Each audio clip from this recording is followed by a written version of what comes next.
All right. What's up, family? Welcome back to another episode of Look at the Material podcast. I'm your host, BK, and today I'm joined with my beautiful sister, Miss Tia Torres. Tia, say what's up to the people. Hey y'all. Hey, how's it going?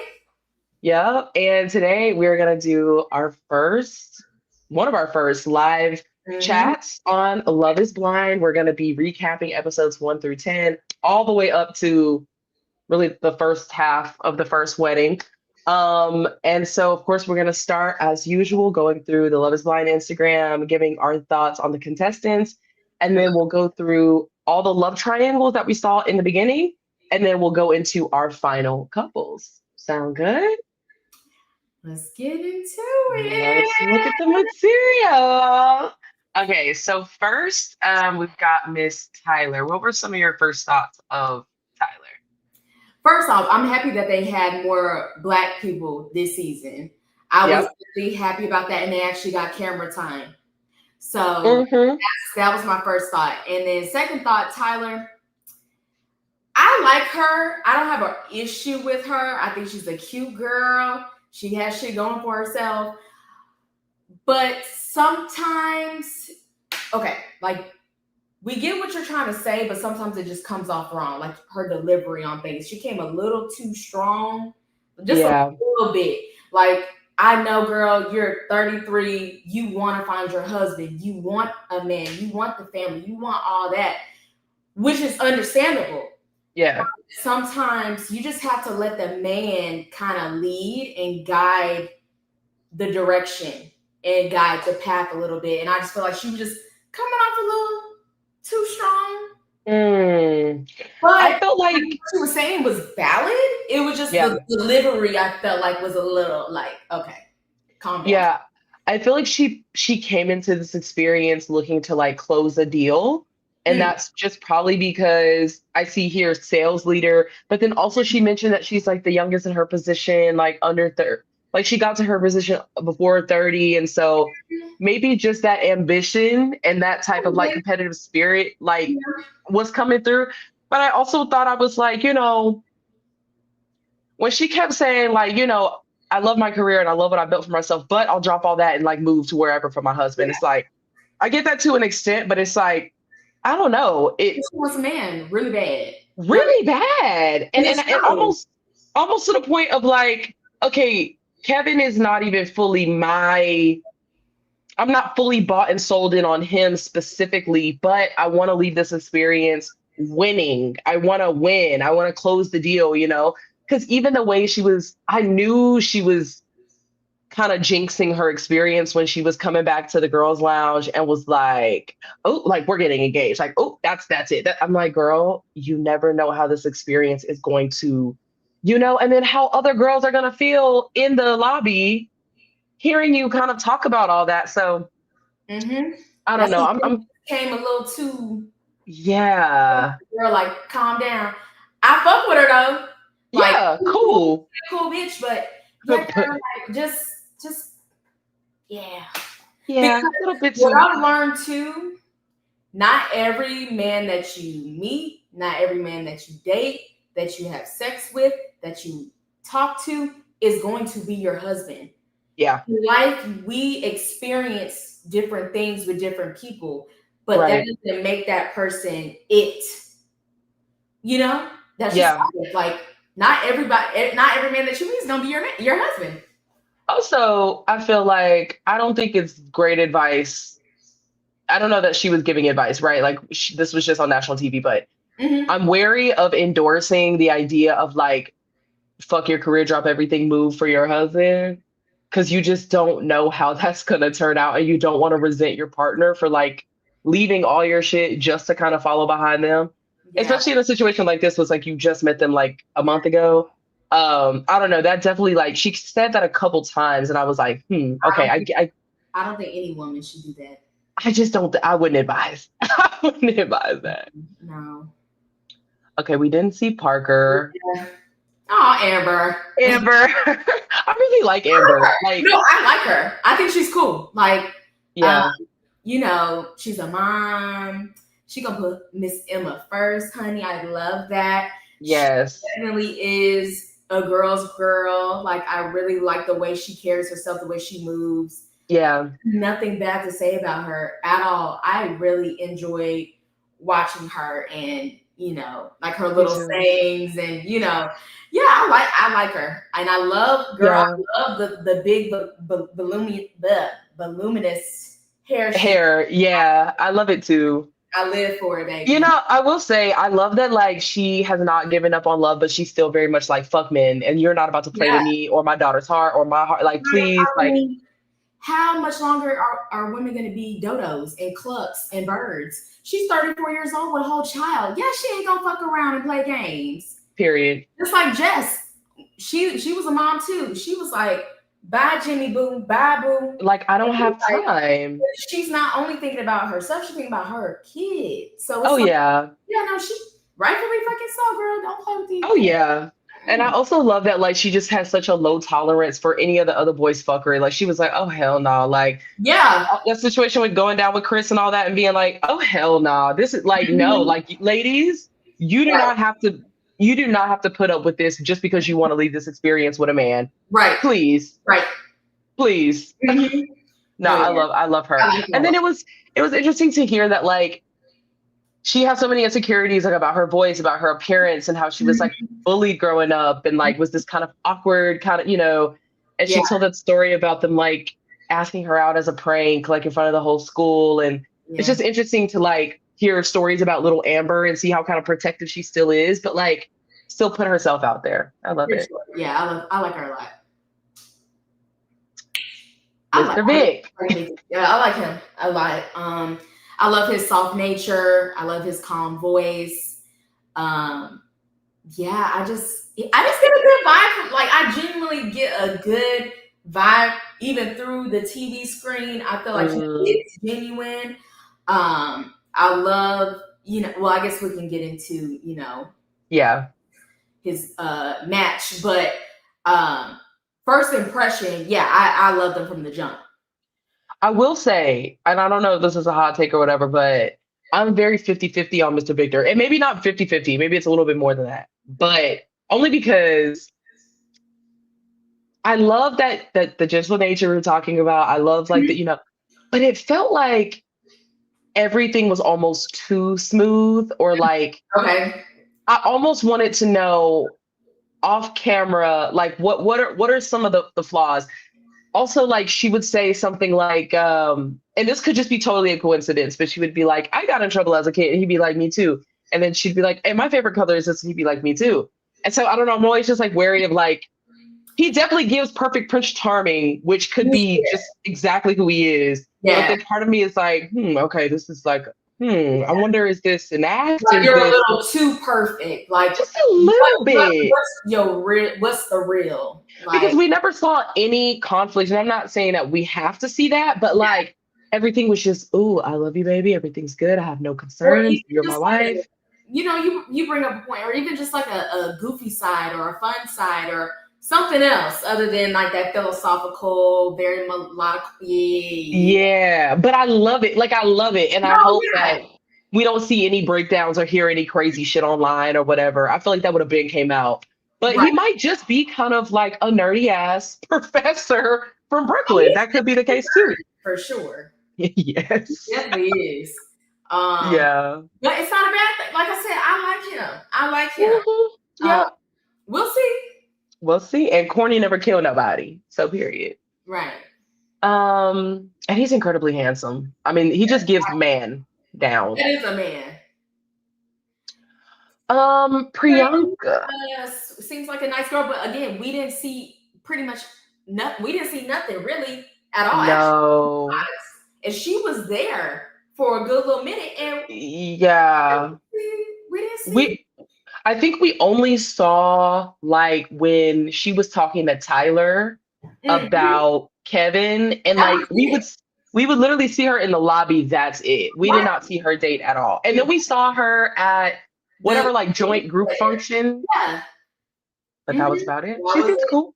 Yes. I mean, yeah. But I mean, I guess that's another thing that I really did enjoy about this season or I have so far is that they did include side characters a little bit more. You know, they did kind of show her a little bit more, which I like because it's like the experience is not just couples. You know, people are becoming Right. friends and stuff like that too. So, Yeah. Hmm. oh He just give me big old teddy bear vibes. Like, yes, I don't have anything bad to say about him either. I think him and Amber, I mean, well, we'll obviously get into that. But first impression, I like Jordan. He seems like a very sweet guy that just wants to be loved and heard and understood and but he's yeah. super sweet. Like I said, just a big old teddy bear. Like No, I I like him I a lot. love Jordan. Like Really. I feel like his laugh and smile is infectious. Yes. Like the Yeah. squint, it's great. And then I don't know, he definitely gives like really good friend vibes, dad vibes. Yeah. Just, you know, would love to like have a meal. You know, he said he liked to chef it up and shit. So Right. So he's yeah, like a cook chair. he's Big definitely love like, man that knows how to cook.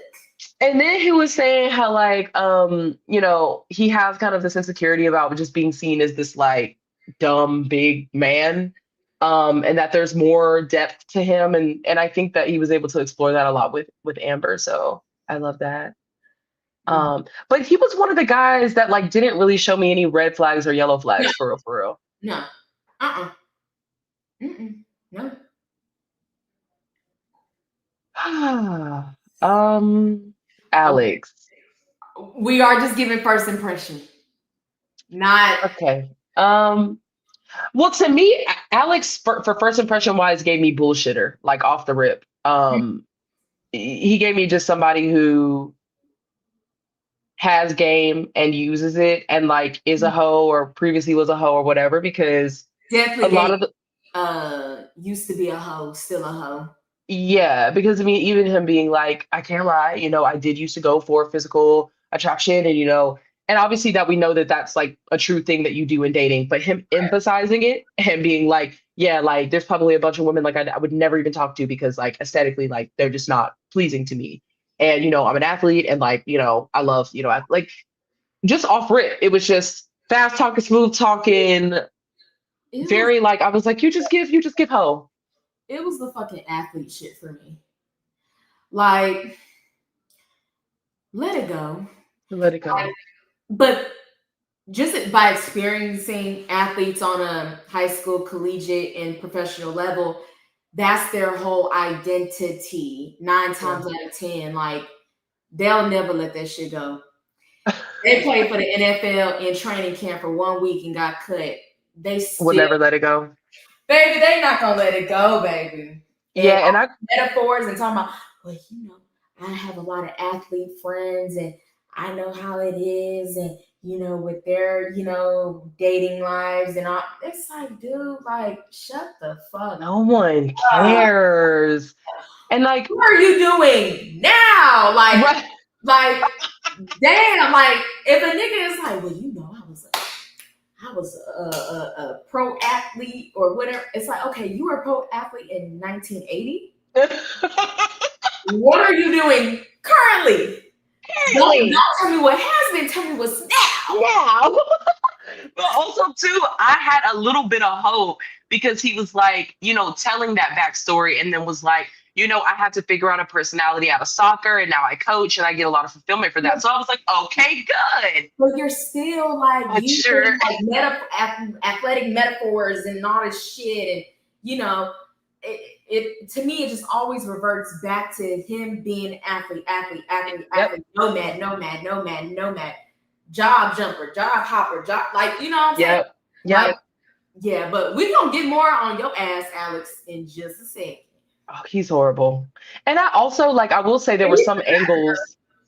To me, there were some angles in the pod where I was like, ooh, and then there's some like this where I'm like, yeah, this is a horrible picture. okay. Horrible.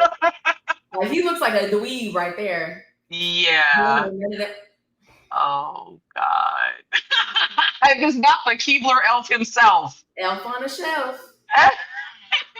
Like I said, we gonna be No, ordering him too. of But course. initially, I didn't have an issue with him. First impression, yeah, I didn't have anything really bad to say. To Yeah, me, he just gave white boy from Ohio down. Like, and I was like, look at okay, Mario. right, blonde hair, blue eye type situation. And he was like, I did some tours and I was on the Black Hawk unit. I was like, okay, okay, okay, okay, okay. Yeah, It just, I kind of, I will say his red flags to me was, yeah, being just the average white guy from Ohio. I'm like, okay, something is gonna pop off, and I wasn't wrong. And it also just kind of felt like someone who had a lot of pre-recorded, kind of polished type of it, or that. But then also he kept saying, uh, I just want to challenge my partner. I just want to challenge them, and like you're gonna get challenged, and I'm gonna challenge you. And yeah, I was just kind of like, and we, because he feels as though he's so dominant. which, Chris, okay. Take it down, nigga. Oh my God. I Anyways, was like, we gonna get to you, Chris, later. I was like, what does he think he look like? Next. Ooh. Okay, whoa. Yeah. Oh, he looks like a character. Connor. Hey, Connor. I mean, same thing to me, blue collar, or I'm sorry, well, he's an account. Okay, well, but no, he said that he was garbage disposal or garbage can, trash can. Well, he does. I think he sells rental, sells dumpsters or rents them out. Okay. And I know when he said, just a regular blue collar guy, and his family was like, blue collar, like nigga, you work at the office. Like sales ain't blue collar, like you're not getting dirty or anything. No, you're not on the dump truck. You're like managing the sale of the exactly. But I mean, again, plain white guy. But I do think he's a sweet guy. Just plain Jane to me. Yeah, he kept saying, I'm just like a normal guy. And it's just like, it definitely gave that. Brittany, Miss Brittany. First off, I thought, obviously, she's gorgeous. Yeah. Love her voice. Love the way she carries herself. Love her career. She's definitely a boss babe. Love that. Yeah. Like I said, sweet. Super sweet. Just nice. Yeah. And, she just deserves so much more. And again, we'll get to that shit. Right. But also I feel like she's a little, and I hate to label her as this because she's so sweet.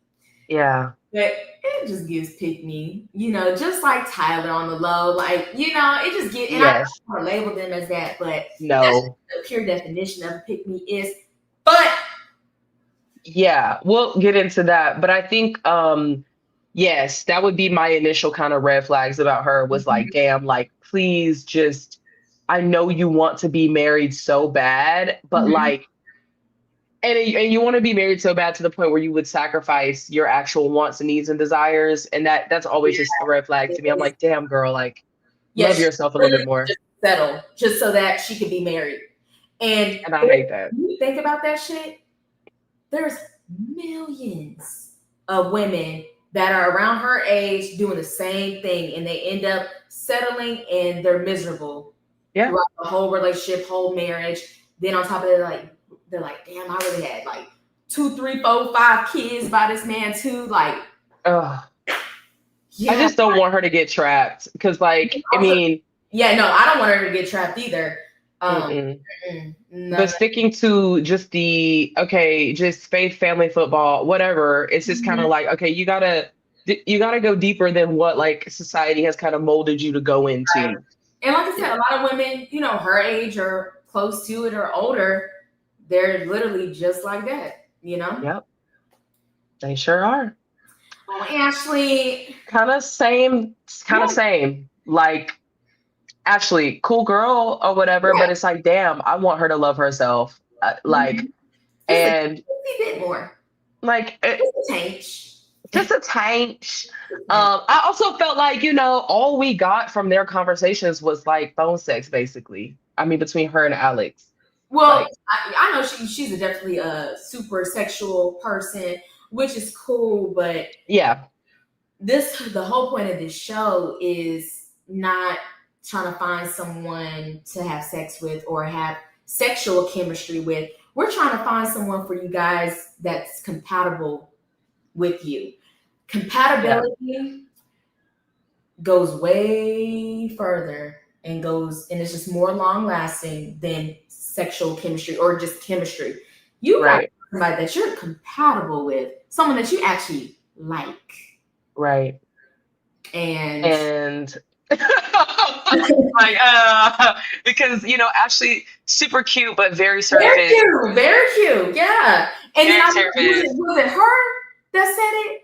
How she was just kept finding herself, just getting into relationships with a guy, but just want her for her looks or like, just want her for was it She her? might she might have, but I know she also said her dad said that she's a bad picker, and her dad said that too. He was like, Yeah, "Well, she is yeah, a bad picker." yeah, he did say that.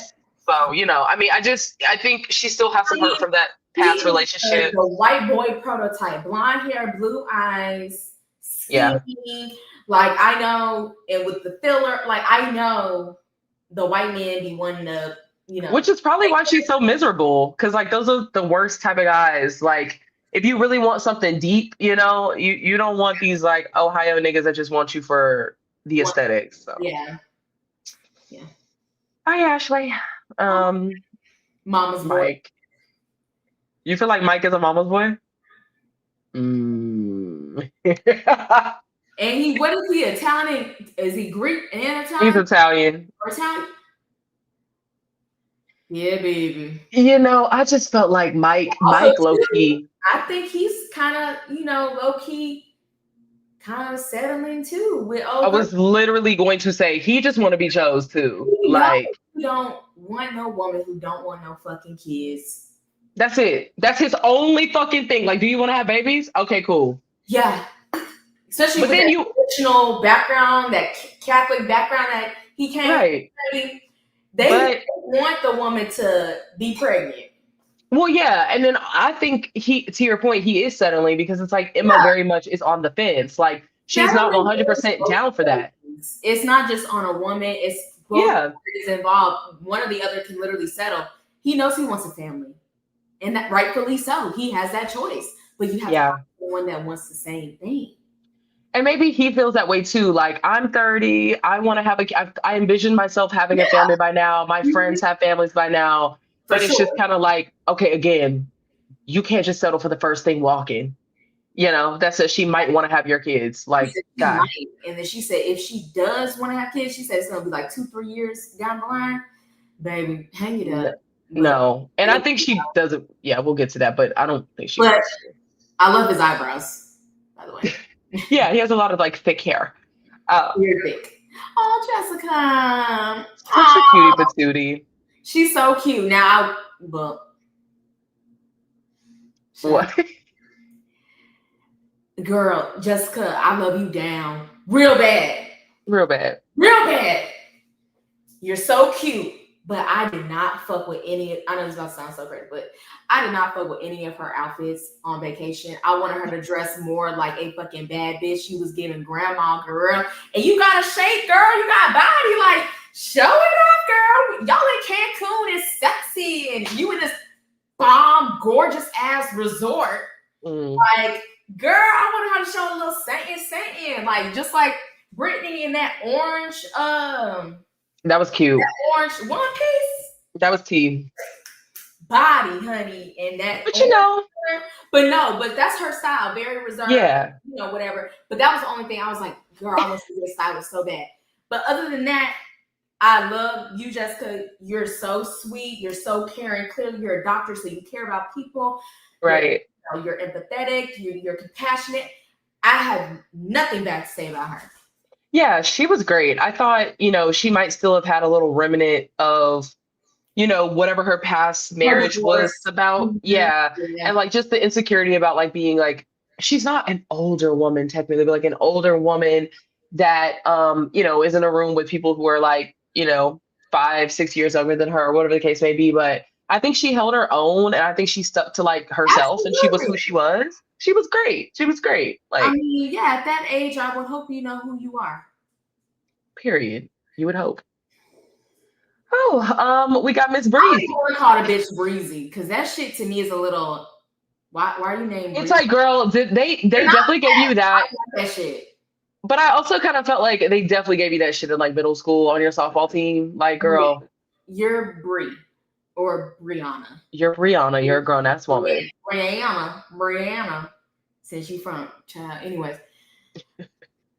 I think Brianna, you got way too much dip on your motherfucking shit, bitch. Even in the pods, bitch. I was like, oh, she's full of herself. Like she is a cocky bitch. Yeah. And looking like that, cocky ass bitch, girl. Because there was some heavy hitters that look way better than you in that bitch, and that was more humble. Because when you really are that girl and you really are on your shit, Yeah. you don't have to be loud about it. Any room that you step in, people are gonna be like, you're gonna get attention. You're gonna get what you want. But like you two pop it, you pop your shit, like you pop it a little too much for me. And it's I don't know. You're a cocky bitch later down the line. That we saw. It's kind of like she reminded me of Hannah from like a couple seasons ago. Hannah, she was with the guy she hated and everything he did was wrong and she criticized everything he did. Yes. She was with Nick. Yes. Yeah, Freaky Nikki or whatever. That you said that, I saw in like a comment that they made on like because someone posted a review about Brie, and a comment literally said she's just like Hannah. Yeah. It's so funny how you said that. Yeah, just like a bitch. And I think like Brianna is like she's kind of what Hannah will be in a couple years because like Hannah was like I think in her late 20s and Brie is in her early. I think she was like 24. She was still very young. Oh, she was young. So she might be 10 years younger than Brianna. So, she was younger, but it feels like this was the more solidified version. And it kind of felt like, and we'll get into like their relationship, her and Connor's relationship at the end, but like, I think that there's a lot of good, strong qualities. I love alpha women. I love women that, have that deep register, who widen their base, who like lead and who dominate. But I think that like she doesn't have a good personality, and there's a lot of things she needs to work out, like with a therapist. Stuff that like not just the way that she sees herself, but like which she might have some issues there, but the way she talks to people, the way she's condescending, the way that she's deeply insecure. And so she projects that onto everybody around her. Like we could really go low with it in terms of like aesthetics and all this, but it saddens me to see a woman still so unsure of herself and wanting to be essentially bossed around by a nigga that hates her, wanting someone to alpha her. And it's like, well, that's probably why you're like, in this situation right now, chasing that archetype. And then also, too, no shade, ain't enough therapy in the fucking world. Like, your personality is your personality.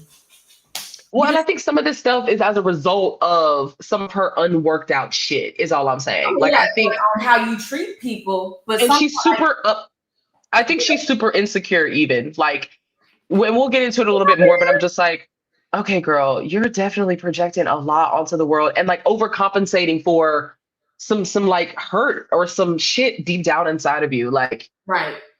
I don't know. Yeah. Mm-hmm. Girl, because it's live for a reason. Had to open up the door for this little thing because he was I'm not a fan of this guy. I wasn't a fan of him in the pods. Nigga, your name is Devontae. Yeah. What? So okay. Because I was confused by that. I was like, Debo, did I miss that? Nigga. Shit. Nigga. You know who you are. Devontae. You is a black man. Baby, he killed me on the Latino thing. I've never really dated. You're not a white man. You're not a white man. Like what? Like it gives white mama. I don't know. Maybe he's not. Maybe he's both black. Maybe he's just light skinned. I don't know. But he definitely has a white mom. There's a huge difference. Let's be very clear. He gave that. And people like that, because I could talk. Because I'm a biracial thing myself. I'm so happy I got a black mama. Lord. Yeah. Because it makes a difference. It really is. I don't care how people put it. Like if you a mixed light skin mixed bitch, right? just the way she act, talk, you can be like, yeah, your mama white. Hmm. He also was just so bland. Like, Yeah. My name's Jiva. yeah, Devo. And I know I've never really dated a woman of color before. A Latino. Like, Boy. God. Ah, We need to stop hell. putting people on the show that aren't open to dating all races. Hello. Like, and then Devo, no, your name is Devontae, nigga. Your name is Devontae. Or Tay. Hey. Your ass should never came on Love Is Blind, bitch. You should have went in the Ohio streets, go to them rural ass country towns up in Ohio, and you're a white bitch on a farm, bitch. Period. Yeah, I know you got that blonde hair, blue eyes, shit, Republican. Yep. Yeah, nigga. L. Devontae. Don't know who that is. Oh, Kia. Kia. Loved Kia. I feel like we also didn't really get to know, I mean, until, she was like, I choose me. I love that. But, seems to be just like well-off professional. Cutie. Very much so. She gives that corporate baddie tease. Like, yeah, both her and Tyler give that corporate baddie tease, which also kind of makes them present a certain way. So it's like, okay, I really don't know too much about Kia personally. I do know the story about her dad. When you're in a corporate space, like how I am, there's some people that's their identity too. Because when you get outside of a Zoom meeting or a Google Meet and you see them in person, it's still like that. Yeah. Yeah. Like, relax. Like, you're not in the office. We're not in a meeting. Right. Crack a joke. Crack a smile.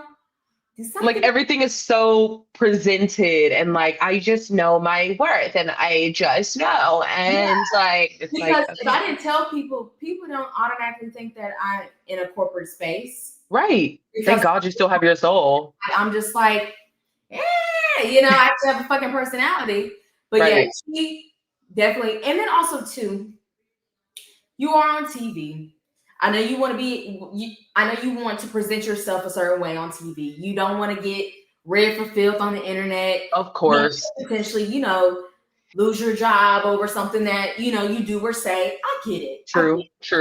It's okay to be like a little loose, like, but not too much, obviously. But, Yeah. I mean, her being like a Black woman on TV probably has a really big role to play. Notorious for getting bad at it. So yes, so I totally I don't fault her for it. It was just something that I noticed. Don't know. Oh, Emma, cute right there. Love her hair. She does look so cute right there. I felt like Emma had a lot. She had a lot going on, and there was going to be. I knew that this journey. I want to say I'm proud of her for taking this journey, considering like the Eurocentric beauty standard, considering the bullying that she's experienced in the past and all that.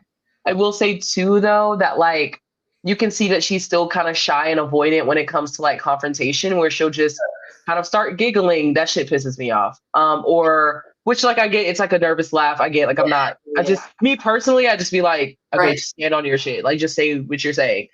And then I don't like how she's very obviously compromising a really big part of herself in order to just get married. Like that breaks my heart for her because I know she probably thinks, damn, no one's ever going to choose me if they're not going to choose me at this point. But that was kind of my initial thoughts with her. But every season, they always have an insecure woman like this. Every fucking season. It's always that one or maybe two. Yes. So that was her. This is her role. But also too, like even with me, my mom, when we were watching, because she watched it, and I was just thinking, I'm like, guys, men, what she has, is it really a big fucking deal? Like to me, like obviously, yes, I know it's a beauty standard. I know this world is very superficial. I get it, but like, damn, like you tripping over an arm, like a scar, but she couldn't help. She couldn't help that. Like, but I know guys are super visual. They want you to be picture perfect, but they can walk around with a damn child looking crazy. holes in their pants, they shirt, dirt underneath their fingernail, child. Out of shape, all types of shit. Right, haven't showered in fucking a week. Shit. But Yeah, women I think, always have to be perfect every time. but also with her, a big part of her experience is being Asian in a white community, I feel like. And this is okay. This is the words to the people who want to adopt children outside of their race. First off, nothing's wrong with that. Let's start there. But two, you have to show those children their culture. Yeah. So they can have some sort of identity or be able to identify with something that is theirs, which is their culture, and also to have representation as well. So yeah, I mean, and then all she's going for is white men. White men. And she has no community. She needs to find, her fellow Asians in Ohio, wherever they may be, to actually be with people that's like yourself. Because I mean, yeah, because I agree with the family. Like, exactly, because I agree with the family thing too, because, and obviously we'll get into her and Mike's relationship later. But the fact that her parents were shocked that she said that she was bullied and not picked, I was like, oh, how was she telling you for the first time? Like, what? No, I gotta put a balloon or a bubble over my head because that's what white people live in. Yeah, right there. They're just so unaware. So unaware. Like, of course she got, but like, right. It's like, how would you feel if you grew up in an all black neighborhood well, actually, no, because we're the most generous, welcoming, accepting. Right. So let me scratch, or how would you feel if you, I don't know, grew up in a all Asian, community. And you had a disability, you had something that made you even more different than everybody. But like a disability, it's just, girl, you had or scarification or whatever. Scar, which is And she said they're all over her body too. Oh, really? Yeah, that she grew up, they were all over her body, which is why she had all that surgery. And so she still has to get them checked once a year to see if they're cancerous or not. So, I mean, I don't know if that's technically but yeah. Okay. Or just a birth defect. Some difference. Yeah. Yeah. Or just yeah, because I know she said going to the pool and shit was really isolating and all that shit, So sad. And kids are so fucking mean. They really are. Fuck them kids, shit. Exhibit. Where they at now? Literally. We could be brief with Steven. He just was a self-absorbed white dude. Nothing more, nothing less, I feel like. Yeah. That bubble you're talking about just can't see outside of his own straight white male experience. I mean, there's still white people to this day that's saying, well, racism doesn't exist anymore. It's like, what kind of fucking planet do you live on, bitch? Like, what are you talking about? But they literally live in their own bubble at all times. And they're just so, and again, they'd be so shocked. They'd be like, oh my God. But they be willfully ignorant, in my opinion. Definitely willfully ignorant. Oh. Yeah. All right. Finance nigga. He was awful. Yeah. Finance nigga. Oh God. My name's it's pronounced Kevin. That's what is it Kevin? Kevin or Kayvon, whatever the fuck. He just gives, I grew up liking or dating white women. I mean, it again, y'all, it ain't rocket science, y'all. It really isn't. You could he does give that muscle off the rib. I don't even have to hear a voice talk. If a black man walks in, I can automatically be like, yep, he dates white women. Low key. It's a type of vibe, it's an aura, it's a look. I just know, and he was very childish to me. I did not understand the draw personality wise. He's not mature, and to me, I really also too. I know they have 8-10 hours a day of talking, and I know we see a little bit of their whole conversations daily. But to me, there was nothing about his personality that would even make me want to bust my pussy open. Hell no. And I'm like, he was very flatline and boring to me. Agreed. I was There was not nothing feeling. there. So I I'm was just kind of like, not what? even got in a love triangle. Well, I agree because that's why I was like, I mean, as the episodes went on, I was just like, what are these two beautiful, accomplished women even like? It very much gives they want to just walk away with a partner Yeah, because what are they even latching onto? Like, right. Flatline. Just resuscitate me, please. okay, and the last one on here we have is Um, Christine. I think she's so cute. I like her vibe. Yeah, I have nothing bad to say about her. I think again, she comes from from what we saw, it seems like her mom, she did a good job because her daddy ain't shit chat. yeah. I'm glad that she to me she's one of those white people that will understand and will be like and just acknowledge certain things that comes with being white. I think she, Yeah. like I said, sweet girl. I have no again. We're She just got a really good edit too. I her mean, and Vic. Like we don't really be seeing nothing else. we don't be seeing nothing of them because they don't really come with the drama. But Mhm. I was very shocked to hear because I was just interested to see what the dynamic was between her and Vic or whatever. Mhm. But hearing that, like, even she was like, my mom is not fully healed and like she went through some shit, and then my dad, and like, but Yeah. she still is so empathetic and is like, I understand Yeah. they had their trauma and blah blah blah. Like, she Mhm. just seems to be a really good-hearted individual. And even though she might have basically, when she was saying with Vic, like, I may not be able to fully connect with my biracial children because I'm white or whatever, it seems like even though she might, we like, I think she obviously used all the white people wrong have that word. internal bias, but, she does, like you said, seem to be self-aware enough to be like, okay, well, let me like learn I about think this. she just used the wrong word. As a mother and talking to other mothers or like my mom, when you push that baby out, it's an automatic connection. Christine, you're going to have a connection with your child. Yeah. You birth that child. Now, is there some things you just won't experience or won't fully understand because you're white? Which is what she's talking about, I feel like. Absolutely. Not the Yeah. connection part. It's like Christine, you're gonna be a great mom. And Yeah. connect with your child. But yeah, there's just some things where the dad's just gonna have to step in and be like, hey, this is what potentially might happen growing But up, then person of color. even they talked about too that like he won't even fully be able to understand the biracial experience because he's a full-on black man too. So there's going to be some things that it's just it's good that they're talking about the elephant in the fucking room, and it's good that he's a public policy guy. I said this shit before with my biracial kings and queens. And I can say this. It's really not that big of a struggle. Like, it really isn't. Y'all be making the shit bigger than what the fuck it is. Like, at the end of the damn day, we had privilege growing up our whole fucking lives. Whether it was with the white people or with the black people, it doesn't matter. Like, it's not Yeah.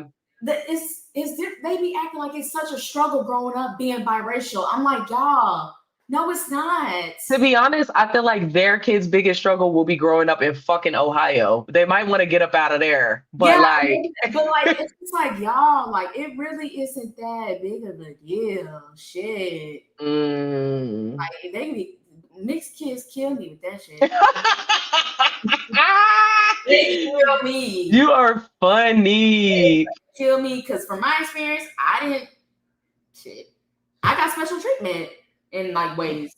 No, that's real. That's real.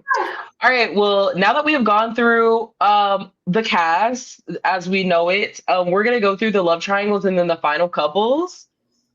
First, we're gonna start out with this love triangle, which I feel like it didn't even really get to. I thought it was actually super sweet. I remember I literally texted you. I was like, "Oh my God, we're starting out the show with like a black love triangle. Like, how cool is it?" And then the more they started to show Kevin, I was like, "Oh, um, yeah, I kind of don't want any of them to get with him at this point." What were some of your first impressions of this love triangle? I thought it was cool too. I mean, at the end of the day, this is what the show is about. You need to fill people out. Don't make a rash decision. You're supposed to date multiple people, so that's fine. Yeah. Now, where shit got a little was because Tyler, because also too, this bitch is confrontational. Okay, I know. It takes one to know one. She's like, it's been day what? Nigga, you want me or not? Like, Right. nigga. And I felt like he got backed in a corner and was like, oh shit, like, let me just, okay, yeah, I want you. Yep. Yep. And her, oh my God. Then Kia come. And he's saying a whole completely different thing to her. Yeah. And that's when, again, as a woman, there's just this feeling that you get and this vibe that you get where you know you're just not it.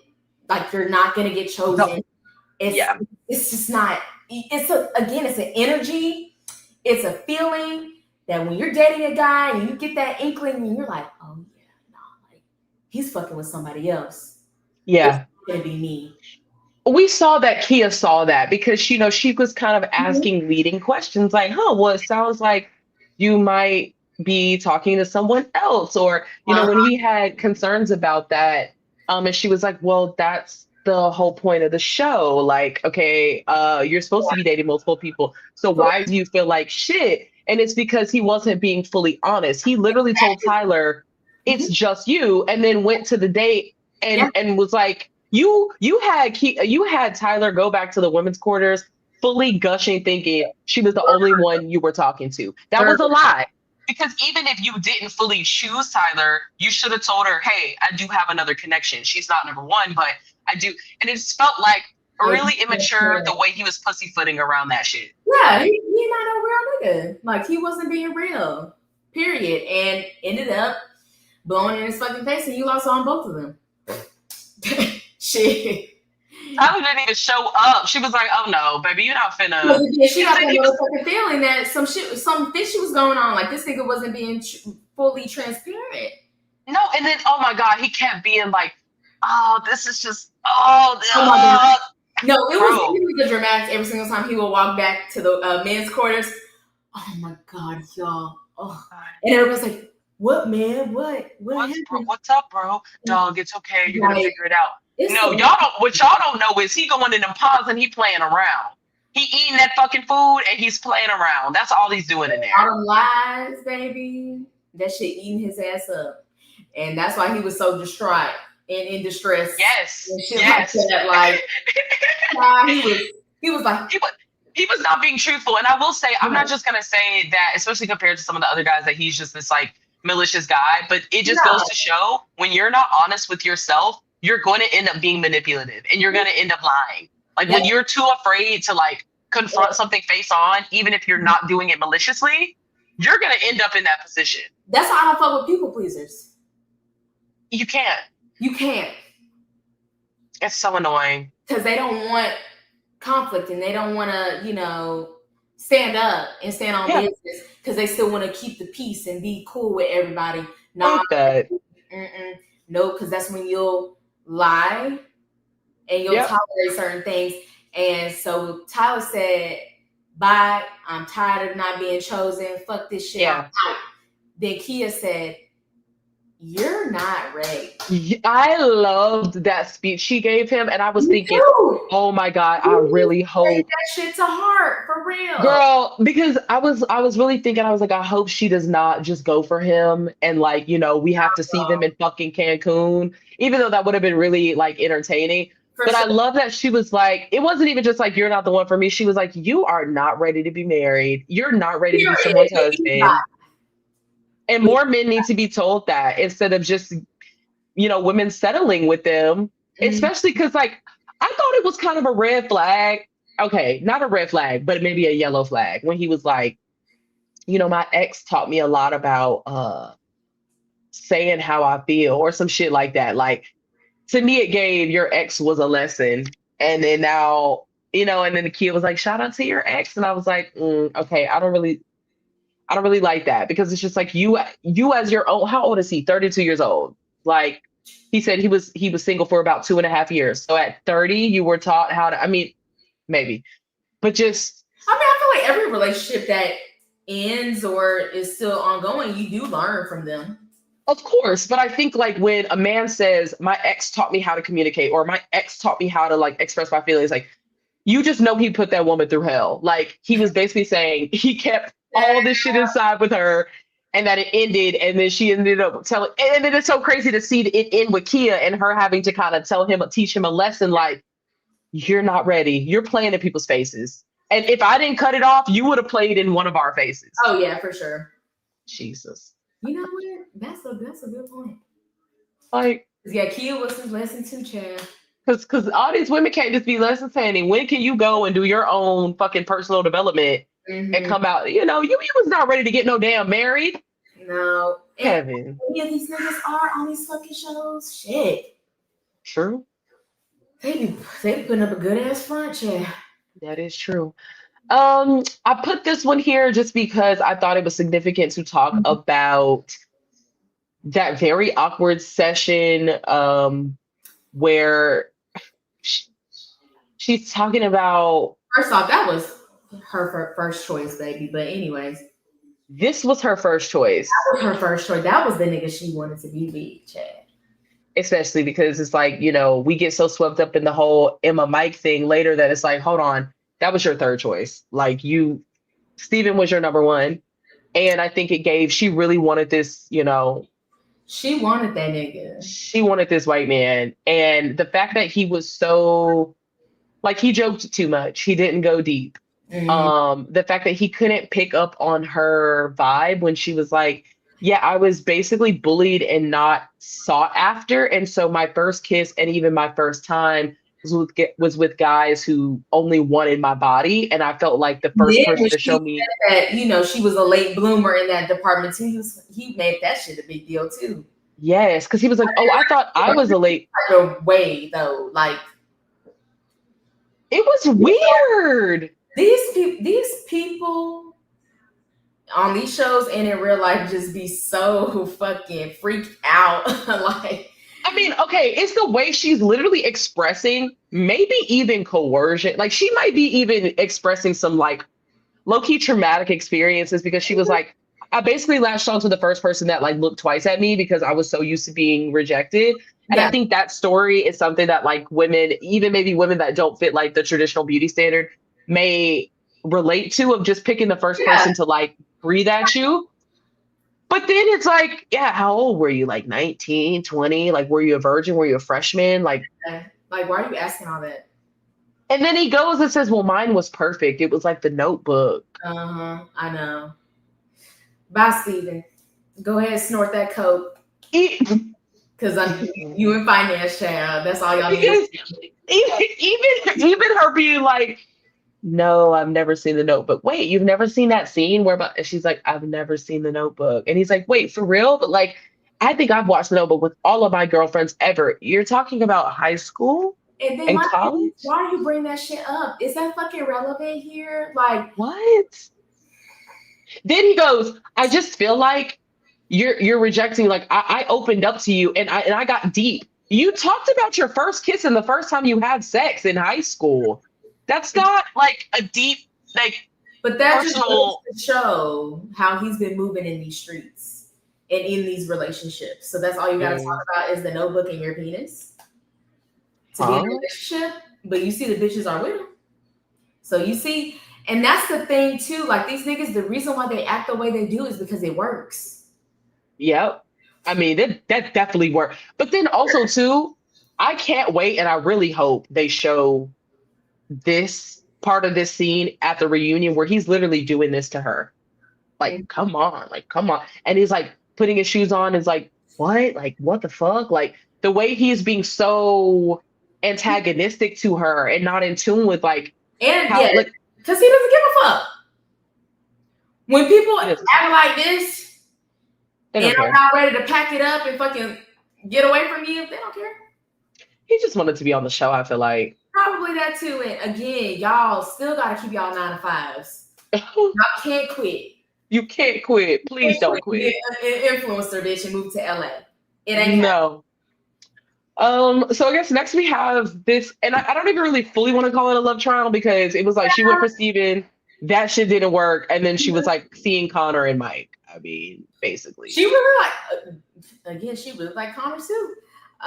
Mike, damn, Mike. But anyways, damn, Mike, damn. Yeah, I mean, I again, some shit is just not gonna work out. And Emma and Connor, they just weren't gonna work out. And he told her that he wanted or he had a stronger connection. Oh yeah. I mean, well, I think with because I think with what I will say is these were two unremarkable connections. I just there was nobody that I feel like Emma talked to that I was like, oh my God, I really love this for her. I feel like she kind of had a little bit of a wall up a little bit. And then also, Connor definitely did too. But I think in the conversation with Emma and Connor had talked to Bree and they were like, we know what we need to do. Yeah. And she went into her date with Chris and said, look, I have a stronger connection. We got to end it. Connor comes into the room with Emma and is like, so yeah, like I'm open. Like he didn't really initiate. Okay. Like Emma had to be like, it kind of sounds like you have a stronger connect, like asking those leading questions. She did. And it was like, Connor, man, you knew you had to come in here. Either. And do what now? Connor's not confrontational. No. At all. Clearly, no. You bitch that fucking boss you around, bitch, stand up. Anyway, you can say man. So I didn't like how he didn't just come in and say, hey, we've been dating multiple people in here. I have a stronger connection with someone else. It's been great. Bye. I hate that she had to kind of. As hard as it is to say that to somebody, because I know that's tough. That's a tough. It's tough. It's tough. You just have to do it. You have to. For their sake and for your sake, because she had to lead him down the road and then was like, damn. She was like, she said like twice, she was like, it's really you for me. Like, it's you for me. And I was like, oh God. Like, yeah, she was fucking with Connor, baby. She wanted Connor. And then, and little old Mike was just sitting all down in a corner. That was it, really. Oh, Mike. Okay. We basically have this going on to Chris seeing Jessica and Bree at the same time. I don't know. I mean, all I gotta say is there's a reason why Chris and Bree did not work out in the pods. Okay. Based on personality, connection, chemistry, nothing physical related. So there's a reason why. And when they had their last talk, they both mutually agreed, like, yeah, no, like, we just gonna be cool, like, we good, like, we're both feeling the same way, we each got connections, let's just go our separate ways as friends. The fact that it just cared, like, the way that the shit, the lingering, the way it did, that was, and it was definitely, I thought, that's actually a great point, because it's just like, okay, sight unseen, y'all decided that, like, the connection wasn't as strong as it needed to be. Yeah. And like, and there was no feelings. It was like, yeah, no, same thing. But what I will say is now knowing a little bit more about Chris and like kind of like looking at him in that scene when Bree comes in and is like, it's someone else. He goes, oh, you know what? I just chose Jess today, and like I was just gonna choose her, which he was leaning towards her, but I feel like he was waiting to see like what Bree was gonna say. So I think he kind of. So it didn't seem like he lost or got broken up with or whatever. He was like, look, oh, perfect. I'm about to go. Yeah. I'm about to go with Jess. You know, that's a good point because he's very ego driven.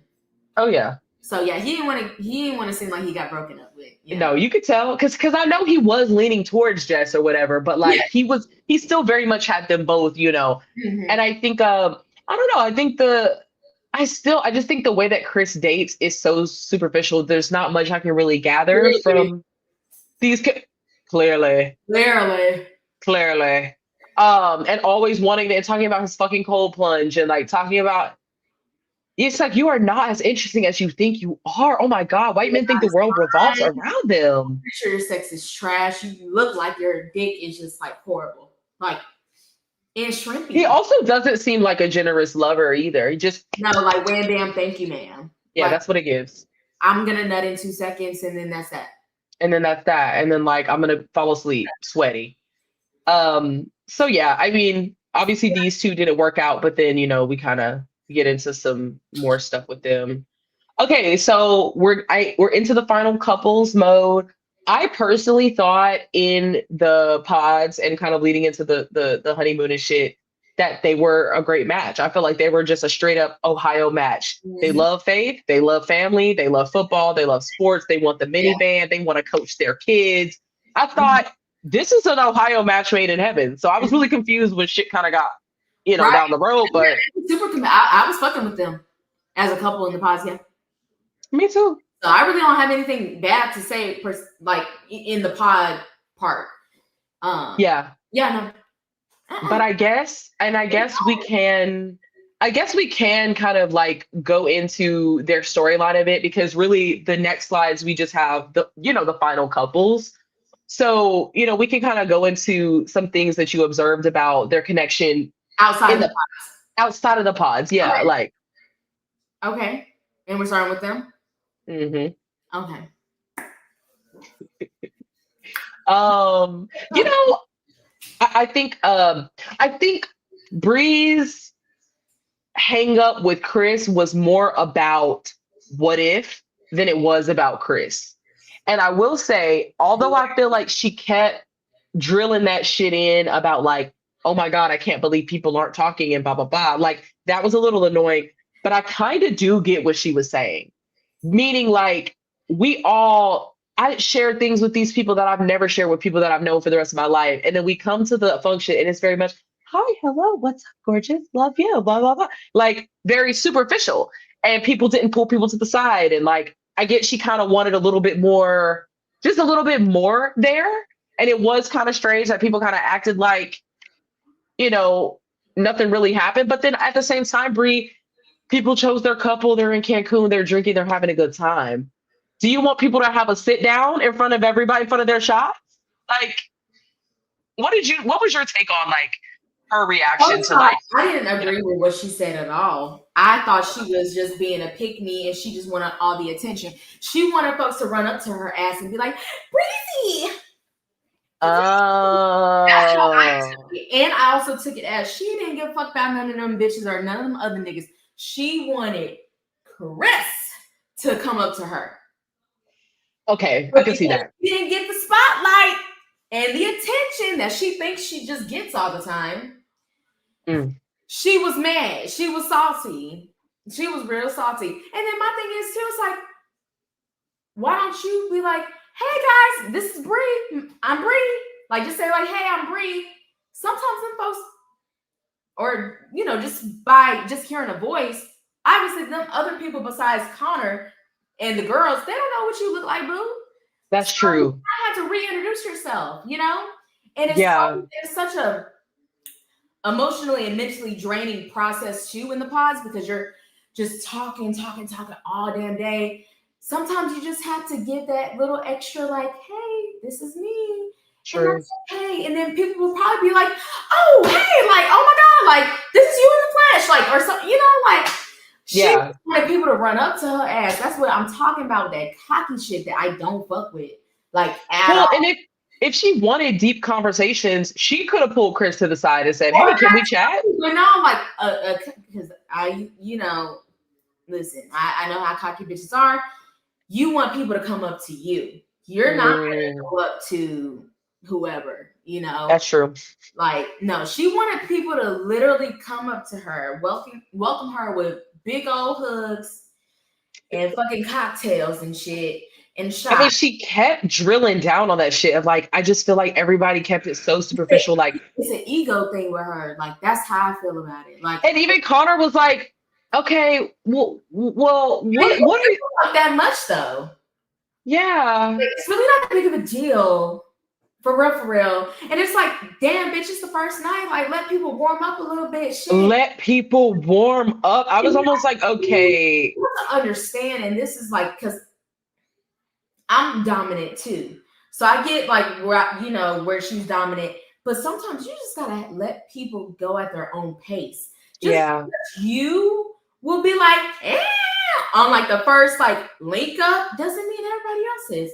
Some people are just like, let me just let it sink in. I'm gonna be quiet. Yeah. Nothing personal. I just need to, let it all sink in and really just like be like, okay, we're doing this. Yeah. I'm here. Like I I'm mean, not it outside. also, And then it the seemed next like it day was, we can chop it up. Shit. it seemed like it was a cover for wanting to get the tea on people's relationships and then wanting to Or see that what, too, like I said, shit. but that's fine. Like, okay, then go, I Go think get in past seasons, because in past seasons, they have pulled each other to the side and been like, okay, so they, how, like, you know they what I mean? where shit can go right or left. That's True. what we There, see. If niggas and bitches would get caught up, shit. yes. So like I get that she was like, damn, we really kept it very country club surface level and I wanted to get a little messy. But it's like, well, damn, bitch, you okay, stir the pot then. Stir the Right. pot then. But then it ended up just making your fiance seem like he had something to be worried about because you look like you was thinking the grass was greener on the other side. That's And what it that's why gave. Connor was like, He was like, you want to talk to Chris? yeah, Why? his vibe definitely shifted, like his energy. Because she kept making it a fucking big deal. It's like, She okay, yes. really, do you really give a fuck? Or are you just drunk? Like, what's tea? Like, Yeah, she would. No, I think she was like drunk at a certain point, yeah, but she kept just like, repeating, and he was kind of right. like, "Okay, I mean, I Okay. didn't really want to talk to Emma And because then I'm she with you." stared down in the motherfucking in the room with their ass. But also, Connor, Dada, I think you gotta stand up a little bit with Breezy. Like, I think he was just so geeked that like she wanted to be with him, and because she's so like sure of herself, he's like, damn, like you being sure about me makes me feel good about myself. Like, which Mhm. is fine or whatever. And Yeah, like, I like when a nigga likes to play the background while the star of the show, as the yeah. woman, is on. Like, actually really like No, that I dynamic, think which the is woman should be the star of the show, but also yeah. too, it needs you to be a man at the end of the day and stand up for yourself as any And human she, you know, being should. and let's be honest, Bree also wants a guy who Who is himself? showboaty too, like who like shows up and it's like, because she's like, I want our house to be like where we host and we're on it He and wants we're a the loud ones and we're personality, a yeah, social butterfly. social butterfly. Yeah. But then also it's like Connor seems really cool and chill. Like he doesn't even seem like a recluse. Like You all don't the guys need seem to like him. you don't need two loud ass people. Like, come on, Bree. Do you really want that? And that's why ultimately, to Or your if point, that's it what didn't you want, go fucking get it then, bitch. Like, do that because I'm gonna say something too. To your point, shit did not work with you and Chris in the pods, but it's seeming like you want the showboaty nigga like how Chris is. Let's mm-hmm. be honest. But I don't know. It's like if he says that Jessica wasn't fit, or we'll get to that nigga. But yeah, they ultimately, and then I mean they ultimately end it before they make it to the right. This the thing. The bitch still went to the bridal fitting, like She went to the fitting. yeah, she was at the fitting with her. I was so confused. But the thing is that I don't think they fully broke up. I just think they put the engagement or the wedding on hold. I don't know, Okay. but all I know is that bitch is making a whole bunch of excuses, just like a bitch. I can't even say niggas do it. Bitches do it too. Yeah. If someone starts nitpicking and finding a Yes. reason, which you know is not even like true or even a big deal, Yeah. that's when You you know don't. that person's checked out and it's time to bounce.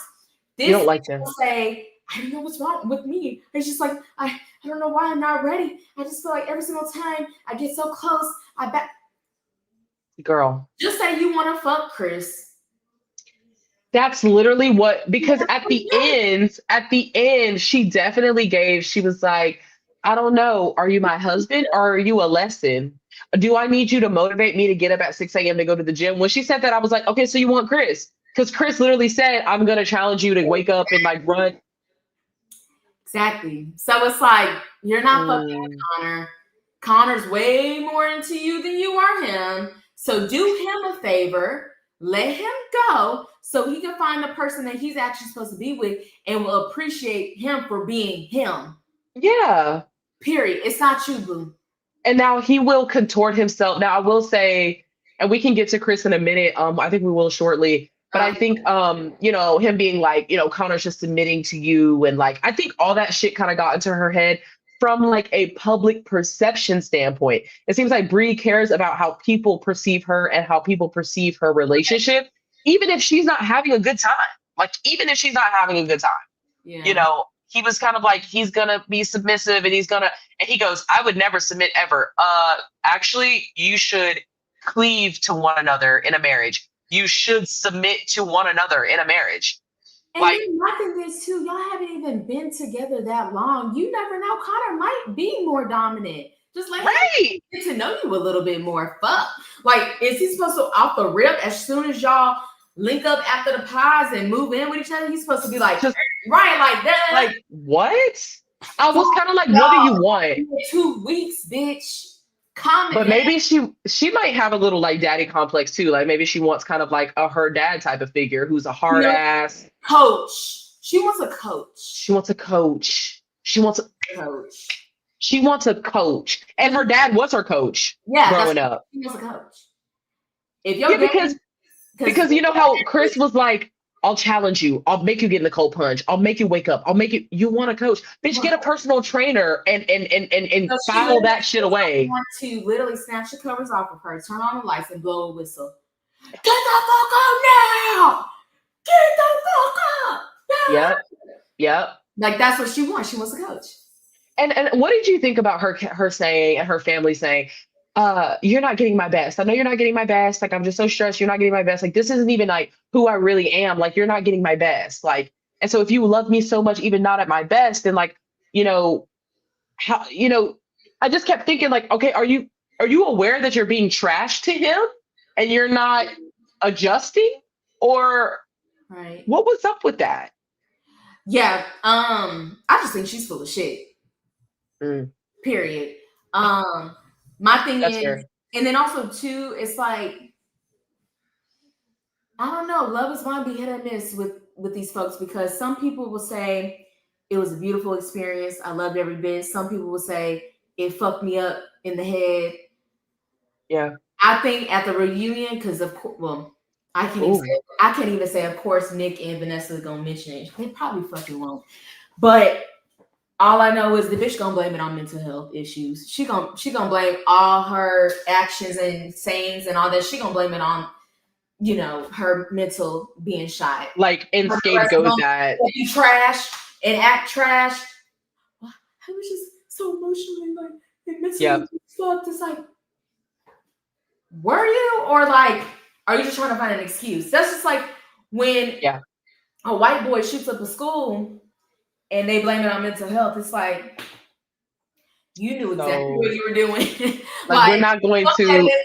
But also, I don't care about none of that mental health shit, boy. Right. I don't care about none of that shit, bitch. But then also too, it's kind of like, because they do scapegoat that, because Hannah did that to her season to because that also, no, I will say, I don't support any cyber stalking, cyber bullying, any of that shit. That shit is fucking weird. And I do know that shit does get to you. But within the moment, Brie, you were being nasty to him. You were saying you were giving him your best. You were judging him. Like, come on. We only see what you're doing and what you're saying and how you're moving. Right. Yeah, editing plays a role, but they're not putting words in your mouth. Right. They're not acting out. They're not moving your arm this way, like, or you know what I'm saying? Like, exactly. You said that shit. You did that shit. You did that shit. Yeah. You did. What? That's what, and that just goes with life in general. Everything comes with a consequence, whether it's good or bad. And look, Connor, I hope you find you a good down home Ohio bitch to do what you need to do. He does. He need to find somebody else. Shit, because Connor's a sweet guy. Like, he seems sweet enough. Guy. Yeah. But okay. Nothing. Chris and Jessica. Out of my mouth with this man. Like, at all. I'm going to hell with it. FYI. He's horrible. He's horrible. Oh my God. Because what the fuck do you mean? But this is the thing though. That nigga saw her house. saw how she was living, saw that she made more money than him. She's a whole fucking doctor, and he felt insecure about it, and then want to blame it on Pilates instead of being a real nigga and being like, you know what? I'm not good enough for you. But you want to body shame and fucking just say, well, I want someone that works out. You just made some shit up. That was so strange, especially because it was like, just say like, I'm too broke for you. I'm not at your level. Well, also Bree said, and I gotta move into your place that you've been renovating and spending tens of thousands of dollars. Oh yeah, her space was so cute. By the way, Jessica, love your interior design. Oh yeah, yeah. Gorgeous, honey. Gorge, honey. Beautiful home. Beautiful home. She's pretty. She's a whole fucking doctor. No, but Chris also, Bree said that Chris dates 25-year-olds. So that makes sense why he wouldn't be into this. He complained about it being in the suburbs. He complained about like just the way that she was presenting overall. The fact that she was like, yeah, I have my little my heating blankets and stuff. Like he didn't like how she was grown woman. Like vibes, according to him, that's geriatric. But no, I think she was giving actual grown woman vibes. And he's 33. He goes for 25-year-olds and 24-year-olds, he said. Fuck him. He obviously wants to be, to your point, in a position over them where he's obviously making more money. I know he was talking about That's why but he also was talking about a Schwab's account and, these levels and access to capital and shit. And it's like, you want to impress with money, underdeveloped with money too. That's like he leaves with money and mid to horrible sex.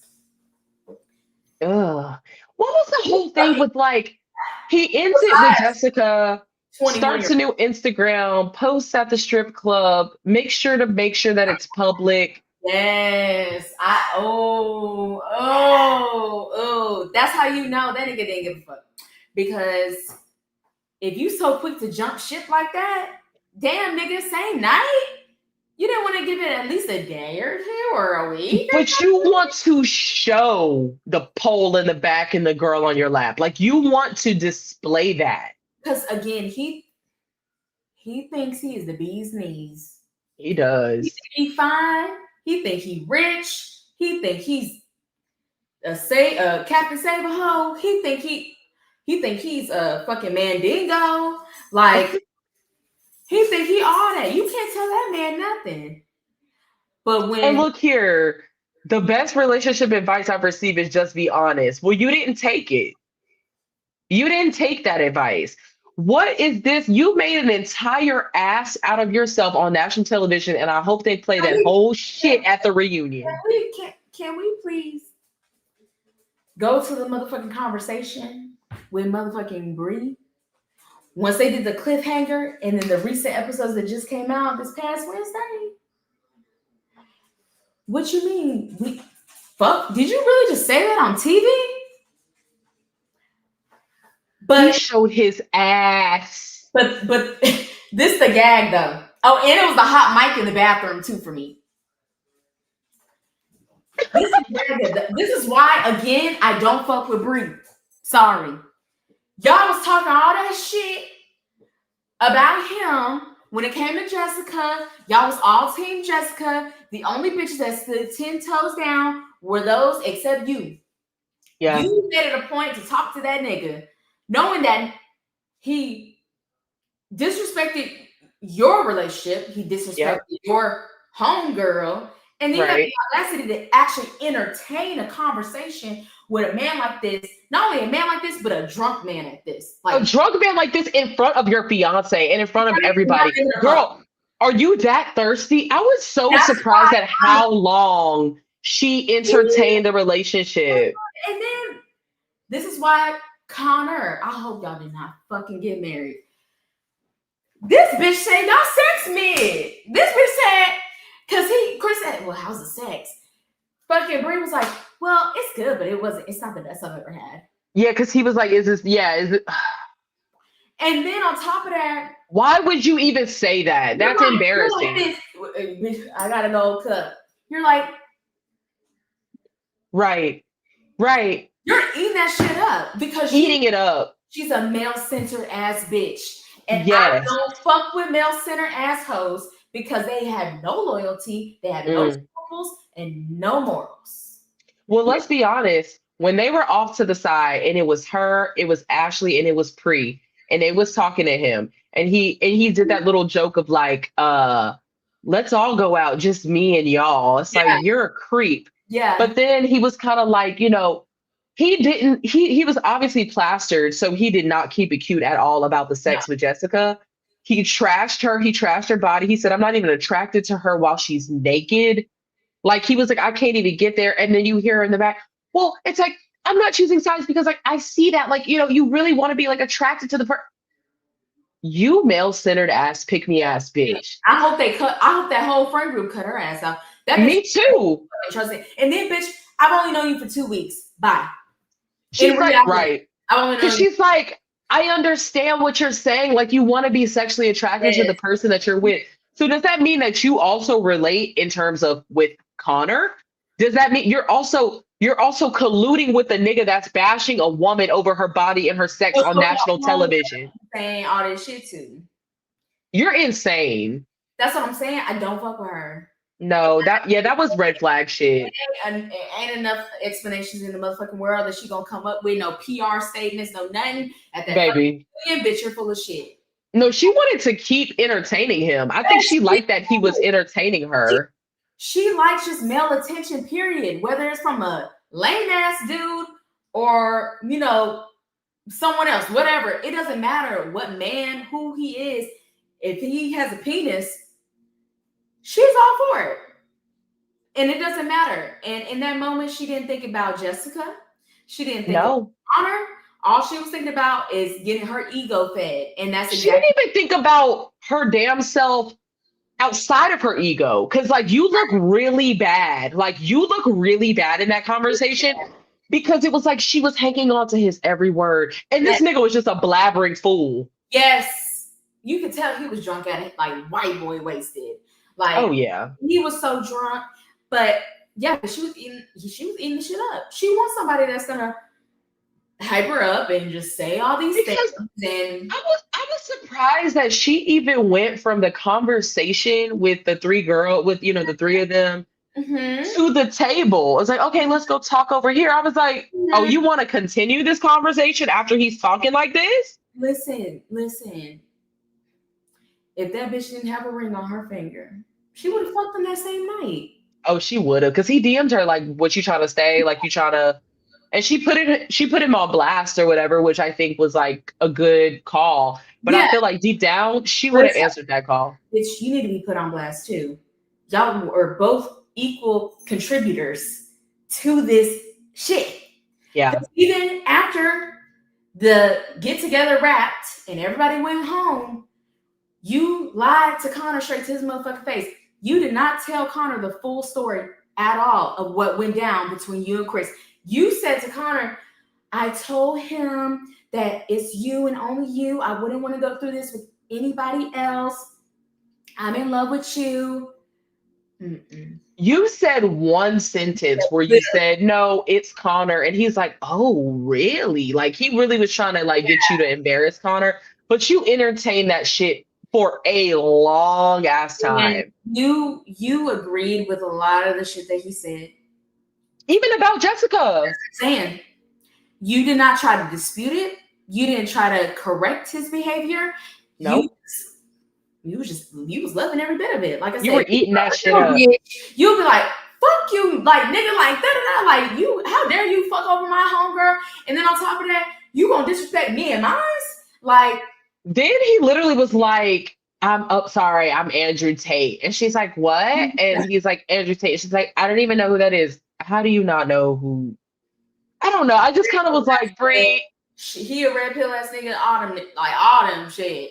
And then on top of that, this nigga blatantly said to your face that you was just a fuck buddy. That he said we would be fuck buddies. That alone too is disrespectful as fuck to me. And you ate that shit up. It's almost like she really just wants to be fuck buddies with Chris. I don't think she's even ready to be married. He is MAGA. Okay, I can see that. I mean, look at him. Look at him. Not to get Oh sniped, yeah, they're because Alex said he was. all ugly. They have that certain look. They're aging horribly. I mean, the that one bitch that's in that damn. I think she's the speaker of or some shit in Trump. She's like, Oh, Caroline Levitt. yeah, she's 25. 25. Baby, that's a hard. That's a hard bitch. What? Bitch, you look Yeah, hor- it's all that hate. And it's then all that hate. spewing out their pores and just aging them so bad. He God. and that homosexual are MAGA. Oh, Alex is MAGA too. Oh, we get to him. Yeah, we get into Alex. But honestly, wish you the best, Jessica. Honestly, the whole We love you, Jessica. I'm rooting for you. I hope you find a man. baby, A real man. the Chris, Connor, Jessica, Bree thing at the reunion, y'all better better milk that I know shit. you a sweet little lady. You better read the dog fuck out of Chris and fucking Bree. Because then he tried to pull her to the side, and I feel like him pulling her to the side was trying to get my itchy. Like, I haven't heard from you. Why didn't you? And she was like, "Are you fucking kidding me? Like, Are you serious? You really think I was gonna fucking? That's how big headed he is, and how narcissistic he is. He thinks that she should chase him and beg. But it's like, oh my God, but this is the thing. The whiteness and the maleness makes you so audacious because you are so ugly, Chris. You're ugly inside and out. You're short. You very clearly have a micro penis. You go for women that are significantly younger than you, even though they are of age, because that's the only women that you can wow. Power dynamic. That's it. That's the only women that you can wow. Shada. He likes to be the baller and the only. That's like, again, he just made some shit up. Like, I hope you hop in that cold plunge and you never get out. Thank you. I will say this too with Jessica. I feel like when he pulled her to the side, I think he thought he could fuck. Like I think he thought she would be tipsy enough to leave with him. He's shameless. Oh, he's shameless. Then he did. He has no scruples no more. Look, on that. He did Connor so dirty too. He played in Connor's face bad. Like he was just kind of like, yeah, bro. Right. I forgot he fake. He's fake as fuck. Because he's trying to fuck with your fiance. You better beat his ass. You better. You better. And I don't condone but you know, hey, some niggas need hands. For sure. And then you just being disrespectful towards women, you definitely deserve to get your ass whooped. Oh, absolutely. Actually, jump. I love how all the men were just kind of like, yeah, Chris is out. We're done. Like, yeah, as you should. He can't be trusted. He cannot be trusted. No. I do. And he's moving like a 20-year-old. Like, you sliding in niggas' DMs. So fucking so what do you call it? So sex driven, just has no dick management. Like, no. pussy management, niggas don't be having dick management. Like, right. You just will just he's a slut. And just fuck, and all you think about is just fucking. Oh yeah, he never got out of college. Maybe he was a loser in college and he was a late bloomer, and now he's trying to finish. Now he want to act like he's somebody's child. Yeah. Anyway, but next we have Miss Christine and Mr. Victor. Look, we don't know too much about them because they barely. Right, we barely saw them. But also, why did they go on a separate vacation? So my theory is someone ain't had no passport, or maybe something was wrong with the passport. Oh, I would think it would be a requirement for people to have a passport before even getting chosen to be on the show, because y'all know y'all going to Mexico, y'all ain't going nowhere else. Y'all going straight which I'm so Netflix. I'm so sick and tired of Cancun. Y'all gotta pick a different place. God damn. Y'all finna run Cancun to the ground, baby. Baby, they do Cancun Cabo. Like shit. Like, take a bitch to Barbados, Aruba, honey. Like the Bahamas, like something. Like, but yeah, unironically, this was the first time we see a non-Mexico vacation because they went in Malibu. Yes. But then we barely saw him. Barely saw. All we saw is them getting in the steam room with sauna. Yeah. Had tea and crumpets in the morning and kissing. Right. Baby. I love you too, baby. I love you so much, baby. Like, forever. Cheers to forever, baby. I wish I had more to say about them, but I don't. Nope. No, I mean, I will say, I wish we could have met Victor's side of the family. Yes, which I saw from the preview. The They mom. come to the wedding. Oh, They okay. come to the, or like the sister, I think, and they're like, well, we're just meeting you just now. So, I mean, they're like, we don't really like that we're just now meeting you. That's my thing. I think there's something more to Victor. Why did she not meet your people? Why did you drive all the way out to BFE, Ohio to go see her people? But we didn't really see that. I mean, we saw him meet the mom or whatever Yeah. and have the horses and shit. But then, like, what about your mom, your Right. sister, your Right. That's what we I wanted to see. I wanted to see the reaction about you taking a white bitch home. But also, too, no shade, Victor. You have been dating white bitches your whole life. I could tell. Well, it's the way that he was like, growing up in Brooklyn, I definitely was that black, Latina, white. I'm like, yeah, it gives more Latina white, but but okay, Right. But yeah, I mean, we'll see what happens. I mean, I'm 10. I think y'all are definitely gonna get married. I don't see y'all saying no. Yeah, and I hope things work out.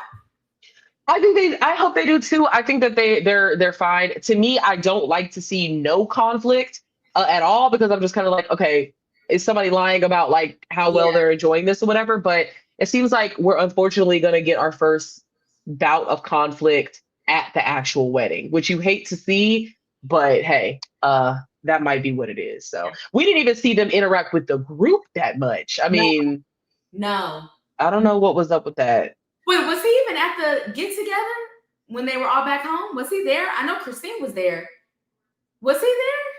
He was, but like they showed him like once for a cheers, and that was it. Okay. Like, see, shit, you had to remind me that he was like, I don't know. But we'll see. Ooh. This is gonna be long. This is gonna be a long ass segment, baby. This is bad. This is bad. Ashley, mama, you can't be okay. Let me tell you something. All we got from them, from the pause to the reveal to the first night of Mexico, was 66666. That was it. She was like, I read smut. And he's like, okay. And then he was always like, ooh, dangerous girl. Ooh, no, oh, that look is dangerous. Oh, you're dangerous. I was like, oh my God, this sounds like senior in high school, freshman college level game that he's kind of trying to put down a little bit here. And she thinks she's really like doing it. She's like, guy, I'm looking at you like that. And he's like, oh, that's dangerous, girl. And then cut to the camera, me thinking this was going to be his perfect type. Cut to cameras. He's like, I want a dark featured brunette bitch. Like, he not even really with the skinny white teens, which if you're an international guy, I can kind of see why, because blonde hair, blue eye is very bland in the grand scheme of things. It's very American. This nigga's a liar. This nigga is a cheat. This nigga is a manipulator. We don't know what he does. He's a MAGA guy. He's like, oh yeah, I would have loved to vote for Trump. I mean, fully said it. Mm-hmm. She's heavily reliant on what her dad thinks. And her dad's being like, oh, you're a bad picker, whatever the case may be. And I'm just like, okay, can we dive a little bit deeper into why? Does she have daddy issues? Does she have mommy issues? Like, why is she picking these guys that are like fucking her over? Real bad. Everything is just so wrong about them. And I thought, okay, this is filled with a lot of lust, but this is gonna turn bad quickly. I kind of thought that too. Her dad sexualized her. I don't know, the way he definitely it's the fine line with the daddy's girl shit. I feel like because I feel like he said something about her saying that she's fuck. Like about her looks? Yeah, basically basically I think he said something along the lines of like, he knows he knows his daughter is everybody's type. Oh, he said dynamite. He called her dynamite. Yeah, like trophy wife, like blonde hair, blue eye, tall, skinny. All she needs is fake titties and she'll be good to go. Yeah. Like she's the prototype. Like, this is what niggas want. Or not niggas, white men want. Ugh. The cops. Yeah. No, that's bad. That's bad. Yeah, that's bad. And then almost still looks at her like she's a child. I did notice that She's the too. only girl. Well, I think she is the only girl, huh? I think so. But Yeah. it's just kind of like, she's 34. Like, come on. Like She's grown as fuck. you're not like giving your little girl away. It's like she's a grown woman. Like, and I didn't like how like the dad, so I liked how he pressed Alex, Yeah, I like this too. but he didn't really follow up with anything. At the end, with his interview, he kind of was like, yeah, I don't think Alex likes to tell the truth, but that's kind of who she's choosing. It's like, Yeah, okay, you grilled him, but like, are you going to advocate for her not to be with him? that's right. And maybe he did off camera or something. Maybe so. Maybe so. Yeah. Trumpsters too. Yeah. I mean, of course. Yeah, I don't. I mean, actually, I feel like she's definitely lying to herself. You see that this guy, like, that whole conversation with her, Pre, and Alex, and he's revealing, like, oh no, actually, I did have Then it's like, nigga, you're such a community dick ass nigga that someone who was in the process from a whole other city. Too shit, but also too, That was a red flag. You don't get confrontational with my friend. You don't buck up at my friend for literally pointing out. And why are you here? He's mad because he got caught. Like, that's why. Because he did not disclose. So you are ganging up on me? That he lived there. You did not say that. He did not say that. He said I was visiting, and then this where he slipped up at that little coffee table, little talk that they had. This nigga, at first he said, I went to Austin and I saw her and I was there for a week. You're implying that you went down there purposefully to see her and y'all spent the whole week together. Then he gonna say, well, I was already down there and, I just so happened, link up with her. And yes, we hooked up, but there's nothing else going on. She's moved on. She has a relationship, da-da. Then going to the get together, Pre is like, you lived in Austin. And then Ashley's like, you lived in Austin? Right. And he's like, yeah, I mean, I told you. Like, yeah. Then she's like, you never said that. No? No, you never said that. He got immediately defensive too. You are having I think Alex is the perfect definition of a man because, men or people are just so quick to call women delusional, but Alex is delusional. Yeah. He has nothing here internally. He doesn't know what he's doing in life. He's lost. This is what you call a lost person right here. Yeah. And it's scary because to be so grown like he is and to get so much pussy that he gets, right? Or whatever. You're so lost. You don't know what you want to be. You don't know what you want to do. You don't know where you want to live. And you're so empty. And he's so empty. And it's like, you gotta, I gotta say it. You got a fuck ass mama that just agrees with everything that you do. Cause she one of the mama's boys. We all have experienced one of the mamas that have them boys and sons, honey. That's her baby boy. And the fact that she said all his ex-girlfriends were like crazy. Did you keep that shit? Yep. Her son is perfect. Everything was always wrong with them, and they cheated, and they cheated. Yep, the mom. But she's also never there. He didn't even know she was where she was. Like he was like, "Oh, you're in Arizona. I didn't even know that." Like, yeah, because his mom is like a truck driver or something like that. So true. She has now she could definitely say, I be traveling because bitch, that's your job. Like, yeah, you be state to state. But this nigga right here again. And then what killed me when they were at the coffee table, she had her laptop out, he had his laptop out. This nigga had a little earpiece and shit, acting like he on a motherfucking meeting, bitch. Nah, you was not a inspirational, motivational speaker, bitch, on YouTube, honey. That's what you were doing. But the fact that he basically told Ashley without telling Ashley, hey, I'm signing this paperwork for this new job in Florida. It's either you gonna come with me or not. He literally told her, the nigga sent over the paperwork and I'm signing that. So we need to Yeah. figure out where we're going. Right. And she's like, let me talk to my boss. Like, I don't want to like just I'm jump up. in. She also said, I'm up for a promotion. Like Mhm. I have my own shit going on at work. So I'll Exactly. see if I can get out He there. wants a woman, and that's that Trump shit. They are very conservative and very traditional. He wants his woman to have no dreams, no ambition, no career, no nothing. He wants his woman to follow him everywhere, whether they Yep. got to move out of a fucking apartment every month, every 3 months. Right. He wants that lifestyle, and he wants his woman to just be right there and just He's he him. doesn't he also doesn't care about Ashley or what she wants or No, like even the fact that she's like, damn, like you're not scared of anything. Like I don't want you to be like numb to the experience. Like you just are saying, well, I'm just used to the nomad. Okay, but we're talking about like marriage, we're talking about like joining our lives you together. Like, are when you got kids, nigga. That's why he just needs to be fucking single. He doesn't need to be a father because if you want to have oh that no. lifestyle, then you have to be single.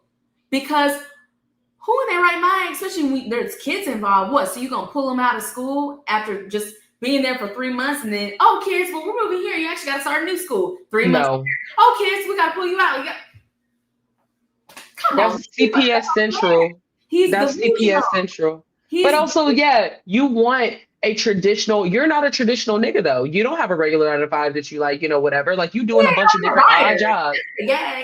He literally said, I coach soccer and I day trade. That's what he does. All this other shit that he's saying, and he's saying he let his licenses expire and shit. Nah, nigga. You ain't got shit going on for yourself. You live a nomad life because you hopping state to state to state to state to try to figure out something. And you baby, you a couch surfer. You a couch surfer. You're unemployed.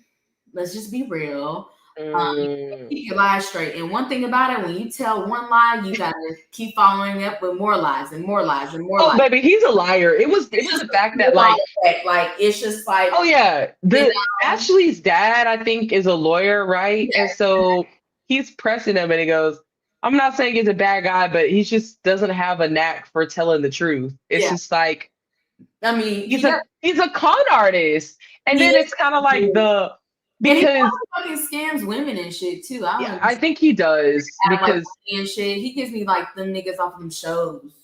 Oh yeah, that like dates you. Take advantage of like vulnerable women and like use them for money and. Oh yeah.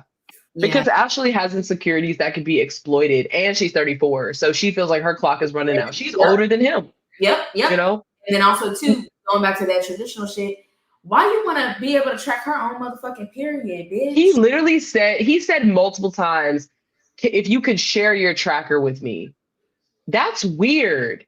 Because he wants to own her. He wants to own women. And then also too, he's like, then why didn't you fuck me last night? First off, right. I wish a nigga would say that, whether we together, married or not.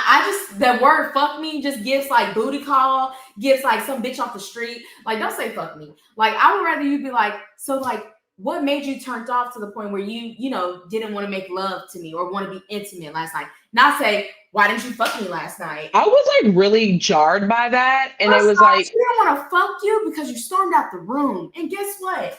As a woman, our shit don't get wet when you storm out the motherfucking room and act a donkey. No, did you catch that she said he put a pillow fort in between them? Because also too, going back to he's not attracted to her. He's not. He want Brittany. He won't Brittany. And also he won't Brittany. He was dirty macking. No shade. Brittany looks like she wouldn't mind getting a little piece too. Because while they was in Cabo and shit, she said he's typically the type that she would go for and vice versa. Yep. But I was shocked that Alex did not like Ashley. I thought this would be his perfect type. Me too. He said, fuck that shit. He said, I need tan skin, dark hair, all that, baby. You ain't it. I don't want no. No. Somebody saying he provides nuggets is killing me because that whole scene where he's like, you want nuggets? Buffalo? You want McDonald's? Lighten up the mood and to like make her happy. But it's like deep down inside, you can tell she was still pissed, obviously. Yeah. Like, I get it as women, when we hungry, we hungry. And when we hangry, and we get in a good mood when we got some food. She did not even seem hangry. They seemed like they were drunk from the end of the night. And he was like, you want buffalo barbecue? She was like, buffalo. Oh, you want fries? Sure. And he's like, yeah, all right, let's go, let's go. You gonna give the bitch a Happy Meal? Really? Okay. I just, he's awful and he's a liar and he's a bad liar. He just gets nervous and defensive and it's like, nigga, you probably owe massive And amounts then of you know debt. how when someone lie though, with him it's always a story. It's always a long drawn But out. he's so shifty. Like he's so shifty. He's like, no, and I told you, do you want me to give you down to the day, down to the hour? Like, do you want me to share your itinerary? Gaslighting type shit. Like, nigga, you know what the fuck I mean. Like, obviously, no one's gonna remember what the fuck they did August 13th at 3 p.m. in 2010. Obviously, no one's gonna remember that. But people do. But you lied. Though. Timelines. And you remember timelines. You remember you never told you never said you were living in Austin. You never said you were dating this girl. That's that gaslighting shit. Like, nigga, again, obviously I don't need you to tell me that down to the exact. And he knows that. Exactly. That's what I'm saying. He's just being an asshole. Oh. He's getting upset that he's getting caught up and he getting all defensive. And niggas, one thing they'll do is fucking flip the script on your ass. You could be like, baby. Hey, I see you right here. I see you talking to this girl. Oh no, that ain't me. Let me see your phone. Let me see your phone. Yep. It's like, we're talking about you. We're talking about you. But then also he flipped the script on her and Pre at the same time to the point where he was like, caught up and and the gig is up. It's up because actually the reason that you didn't want to talk to Pre or even want her over there is because Pre knows you outside of this experiment. She knows. She in the friend group, bitch. Y'all got mutual friends. She know exactly who the fuck you are. Oh, and also apparently this is not even like his actual name. It's like Alec something else. Like he. Honestly, I'm not shocked. His fucking name might be fucking Benjamin Williams. Like, no, this nigga's a fraud. He probably has a bunch of aliases. He's a fraud. He's a scammer. He's a fraud. He's a liar. He's a thief.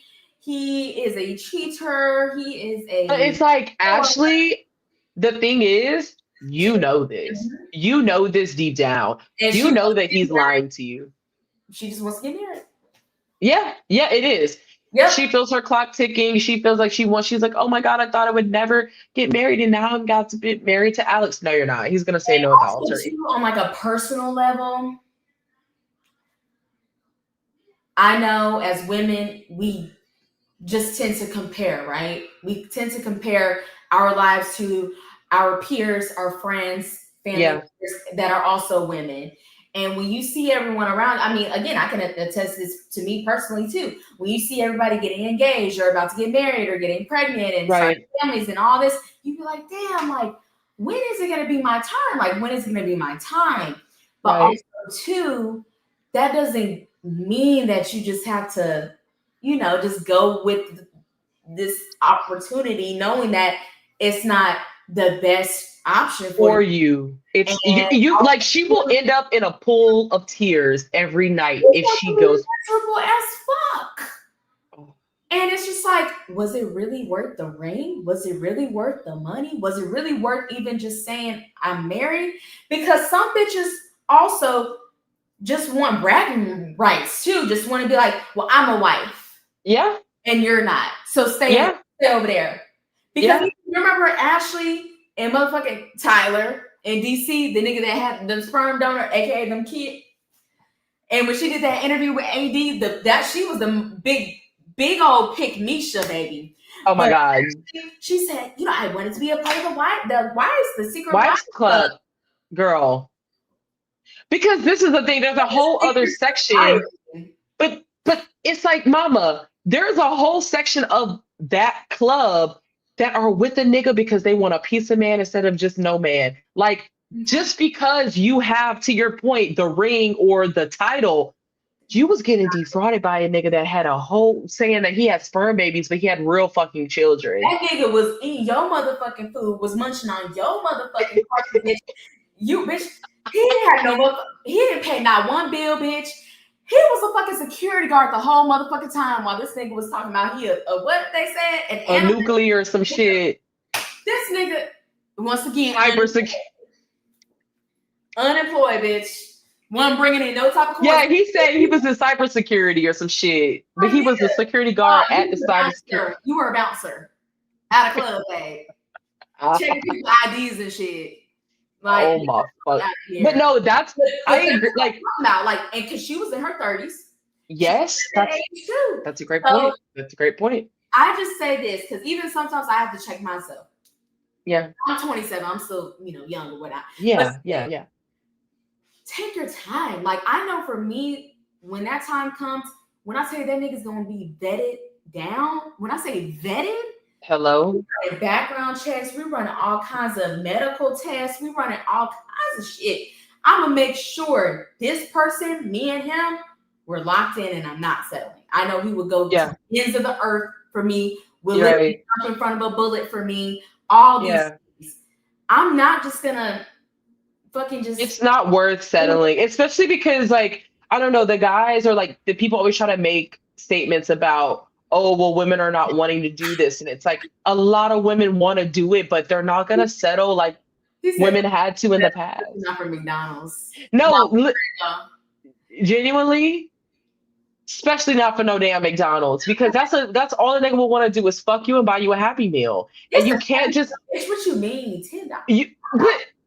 And I will say, you could tell with Ohio, and I mean, this is like, in the U.S. context too, but you could tell the traditional where everyone's talking about like football, family, and God. That is a very dangerous situation for women because everything around them is pushing them towards marriage and children, even to the point where, damn, do I even want children? Damn, do I even want this? It's like you cannot just settle off the street. You get judged if you're not married or have kids at a certain age. Yeah. That traditional old-timey shit. Like, dude, it's 2026. Like, if women don't want to get married and don't have kids, that's their choice. That's okay. There's nothing wrong with that. Like, also, are you niggas? All these niggas sitting up here saying they want kids. Are you father material?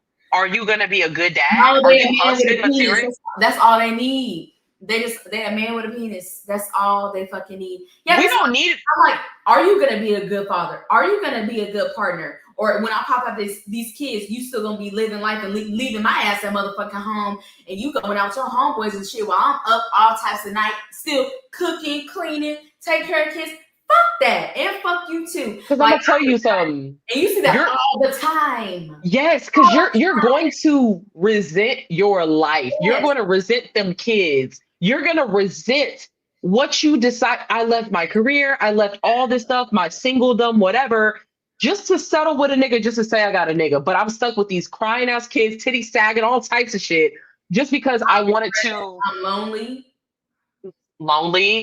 Don't have a good solid friendship with my man. This was just a transactional. Nah. This nigga just be leaving me to the damn wolves, and all he feels as though he's good for is just paying the bills.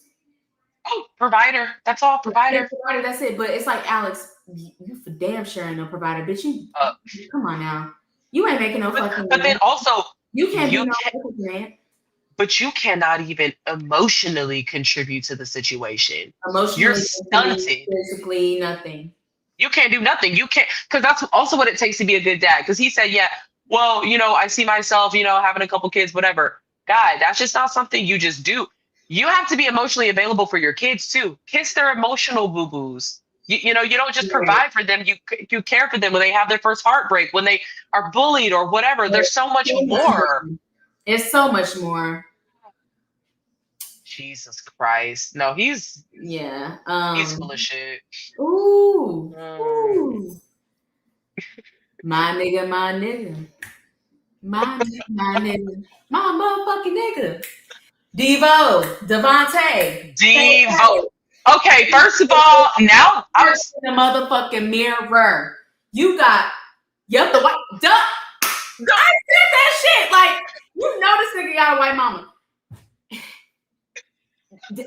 Devontae, I really want you to look in the mirror and notice your hair, notice your skin, notice everything. You is a black man. When a white person sees you, they say, that's a nigga. They'll probably even say it. Yep. You are black. And honestly, I didn't even know that you were biracial. You low-key just look like a light-skinned ass black. You look like a high yellow black man. Like, you know, we come in all shades. Like, we don't have to be mixed. Yeah. Oh, yeah. You can have monoracial. And ginger hair. Like, we have naturally born. There's black gingers out there. There's black blonde people, blonde hair people with blue eyes. I've seen that shit. Yeah. So it's like, I really want you to just be happy and just accept the fact that you're black. Like, oh my God. Like, there's very clearly a lot of like internalized shit. He hates himself. He hates himself because he was probably bullied or, you know, some other shit, which I get, whatever. Yeah. Like, at the same time, like, you know, you 32, probably now 33, 34, because, you know, when these shows are filmed, it's like a year, 2 years ago. Right. It's just like, I really want you to just be okay with who you are. Oh my God. There's I mean, genuinely. Being black is like the best fucking thing in the world. Yes, I would choose it every time. But it gets to a point. But I'm gonna tell you something. I've never ever in my fucking black ass life seen the name Devontae abbreviated Devo. That's a level of self-hate. Gave him that nickname because they couldn't Devo? No, because they can't pronounce Devontae. That's the way that doesn't even make sense as a nickname for damn Devontae. Well, what like? Or maybe he should have went by Dev or something like Dev. I can see Dev. I can see Tay. Or even Vontae. But Devo. You know the white people, Devontae, that's too hard for them to pronounce. So they gotta have a Devo. They gotta have. And then it seems like to your point, he wants to distance. He wants to lean into his blue golden eyes and his hair, and it's like with no neck, and it's just like Benzino. Then it's like you got the nerve to not even want to touch my bitch and tell her she's pretty because I don't think he's attracted to her. As crazy as that sounds, he kept harping on the Latino thing. Like black, Latino, nothing. He like white. Period. And I thought she was a black girl. She's half black, half Spanish. Yes, I was like, oh, she's like a black girl. Yeah, more of Latina passing. If I would have just seen her, I'd be like, oh, she's a Spanish chick. But she black and Spanish too. She gives black, yeah, because I think she's black and Colombian or something like that. Her dad's black, her daddy was black, baby. Yeah, her daddy was black. That was a black man. Mama was Spanish, Chad. And her mama to me looked like a light-skinned black lady at first, but I could see could pass. Yeah, I mean, again, and then also too, Spanish people they're black. Like, and then she's kind of in the. But I didn't realize. I mean, she was like, I didn't want to lead with that, you know, and so maybe there's a little insecurity about her being in Ohio and being like. Well, she's also not. Get the fuck out of Ohio, then. I don't even know what else to tell y'all because when she's experiencing shit, I'm just like. Well. I mean, that's the thing. If you're born and raised there, Ohio, especially like Columbus, Cleveland, that's black people there though. Mm-hmm. But they don't be in them spaces very clearly. They do not be in the. It seems like they do not be in them spaces very clearly because, like, I can even no shade. You got all white friends. That's what it gives. I could tell, babe. I could tell. But also, it seemed like maybe. She had a little insecurity with that. Well, obviously, you're not going to lead with that because it's not because his love is blind, bro. Like, you're not going to say like what ethnicity you are. Mm-hmm. But it just did seem where she was just kind of like she said she made a couple comments like, yeah, that's that Latina. Like, I get really golden in the summer. You get dark skin. You get darker. Like you don't have to. And that's like you don't have to. She's already. And maybe she has an insecurity because she's like one of the darker skin. Yeah, exactly. This is not light skin. This no. is brown. No. And yes. When you get in the sun, if you're a melanated person, you gonna get darker. Period. And like this person said, imagine what that's gonna do to her self-esteem. She's comfortable with her race. He is not. The self-esteem portion is really cool, is really key because her being like, Yeah. you do not affirm me. You don't even like basically what he was trying to act really dense about, but like when we pass each other in the hallway, give me a little touch on the back. Give me a little like kiss on the cheek. He's not going to. And then she's gonna say, well, I know I'll never hear, that I'm pretty from you, and I'll never hear this from you. Because that's just not your personality. Nah, bitch. He would He do it. don't He just not gonna do it with you. hello. Hello. Also, Thank you. what scares me about that is that you would be okay with that and that being your husband because you want a husband so bad. So, as a woman, what woman doesn't want a man giving them words of affirmation? Hello. What woman doesn't want their man to touch them? And the fact that she even compromised, again, her values, even saying, well, Yes. let's just go ahead and have sex. Like, let's just do it. See, like, Yes. like, girl, But you're why you gotta celibate. do that to him? His ass should be all over your ass. Like, he should be like you can't keep that nigga off you. Like, that's how he should be. But I hate a situation of like, let's just. I have to be away or I need some space in order to figure out if I really want to be. Did he say some shit like that? This nigga said he needs to go dark for one day and be unreachable. No, because now I'm feeling like you fucking that bitch. I don't even know if that's what it is, but it's just like, no, you need to be unreachable. Hair. Shit, come fuck you. No, in the dark. No. In the wherever you're at. Like, baby, sweating ass, baby. Oh, and also too, word on the street, but story time by Ricky. Yeah, she got a little tea from the reunion from a reliable source. Child, he exposed that he is now engaged and has a baby on the way. There's that tea. Sprinkle, sprinkle. I bet you was with a white girl. Duh. I bet you was with a white bitch. Oh my fucking god! Mahomes looking babies.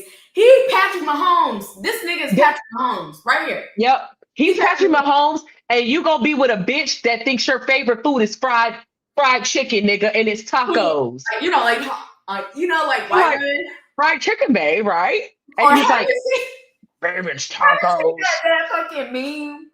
Not meme, but that picture basically of Russell Wilson's first one. And they do that nose scrunch and they're like, yeah.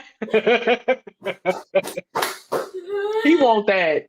That and he gonna have them white ass looking motherfucking shit. But see, and I hate it too that like Brittany kept bringing up his eyes and shit, and it's like, okay, his eyes, guys. His eyes, shit. There's so many people with color eyes. That ain't nothing new. What? But then also, what I picked that shit up in middle school, and also with the dimples and shit. Bitch, no one curly hair, hazel eyes, dimples.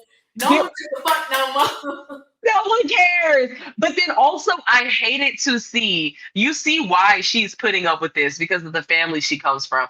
How is it that your dad, is so gung-ho about this guy because he's choosing you and he has a job, but you don't know nothing else about this nigga, and you're so ready for him to sweep your daughter off her feet. But then also, y'all delusional ass went and bought the wedding dress with her and had her bring the wedding dress to the. Wear it. That's it. She just want to wear it and walk down the aisle. That's what she like. You just want to be a wife, and she's like, and babies. And have a lot of babies. Yeah. Are y'all even gonna be good parents? Like what? Like I can't. Again, his money might be a little funny too, because he was talking about how one month he'll be able to make like this amount. 12. And the other month he said 40,000. Being a loan officer, nigga. I said 40,000. But see, okay, now. And then on top of that, y'all. I'm sorry. Now, I'm far from traditional, but some shit I do have traditional views on. I do not agree with a fucking man moving into a bitch's house or apartment. I don't agree with that. I think y'all should jointly make a decision on where y'all both want to live and move there. And move into, again, niggas, especially a nigga like that. And just, actually like 99% of men, they're so fragile. So like men would kind of feel less than if they, move into a bitch's house, or also too, she's a registered nurse. This bitch is making money. Oh, hello. Look at this comment. He wants a prenup, but moves into her place. Hello. And does want a prenup, but she's kind of like, nah, like, He was like, my thing is, if you don't get that motherfucking prenup. But what I was thinking too, Brittany, like Mama, And she was it's like, well, okay, let's just say y'all don't get a prenup, or like you don't want to get a prenup. What the fuck are you gonna gain? what are you gonna get out of the deal? This nigga ain't but also, he got no assets and shit. and like he was kind of The saying, y'all's house. I mean, I know he was saying he keeps like an emergency fund of like a couple, like I don't know how much or whatever. Savings account just like everybody else in the world. And it's just like, and I don't know what's in it. I don't know, because he was like, I worked for this, whatever. I feel like to me, I'm not against prenups. And I don't think that it's the way she was like, well, I'm not that type of person. Okay, well, no one plans on being spiteful. It's not about the type of person you are. If you actually have assets you feel like need to be protected, get a prenup. Like, I think that the most beautiful thing that you could do. Now, I think he was really pussy for springing it on her, like so close. He should have said that in the pods, like, hey, I have assets, like, let's do the prenup thing. But he sprung it on her, which I didn't like. But I also don't like the framing that like a prenup means that you're not going to be loyal or that you just want your money. It's like, no, if you have assets that you feel like need to be protected, get the fucking prenup. And I think it's beautiful to talk all that shit out before you get married. I think that's great. Yeah, you definitely have to talk about that. Yeah. But I think he brought that up on her to maybe sway her away from the marriage. Why was I literally about to say that? I said, this nigga is just dropping hints here and there every fucking day to keep pushing her out until she breaks it off. But it's not computing. It's not clicking. It's not. He's saying all this shit to turn her off and turn her away. And it's just going. She's like, well, I get that. And so I'll just suggest because like that, like girl. She's not listening. And then also too, now we've all been there as women share. When you don't share all the information and all the details about your man to your family and your friends, bitch, you hiding some shit. The reason why your parents are so giddy is because you painted this man to be X, Y, and Z. But when they watch this show and see what the fuck this nigga said and all that, they're going to be like, why did I give this man my blessing? 1, 2, Brittany, why didn't you tell me all this? Why weren't you truthful and transparent? This man won't even do a simple thing that niggas do in the DMs all the time, is just simply call you beautiful and pretty. But it's also the fact that he backed away because he was on her in the beginning, I felt like. But kind of barely to me, though. To me, maybe, yeah. Like, because first off, he was just turned off because she wasn't white. But I feel like she wasn't really into him at first either. Like, I feel like she was like, oh, this is kind of not the type of guy. And she said that it's not, but she feels as though it'll grow. I don't believe in that shit for a second.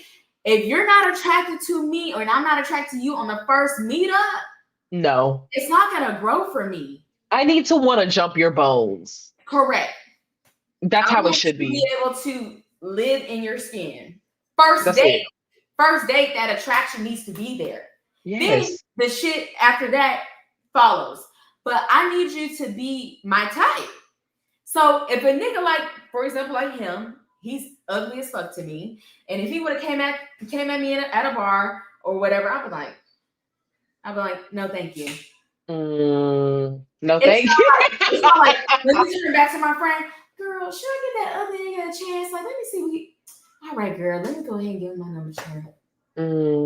We're talking and we're texting, and he just gives me the ick, and I'm just like, I can't do this shit.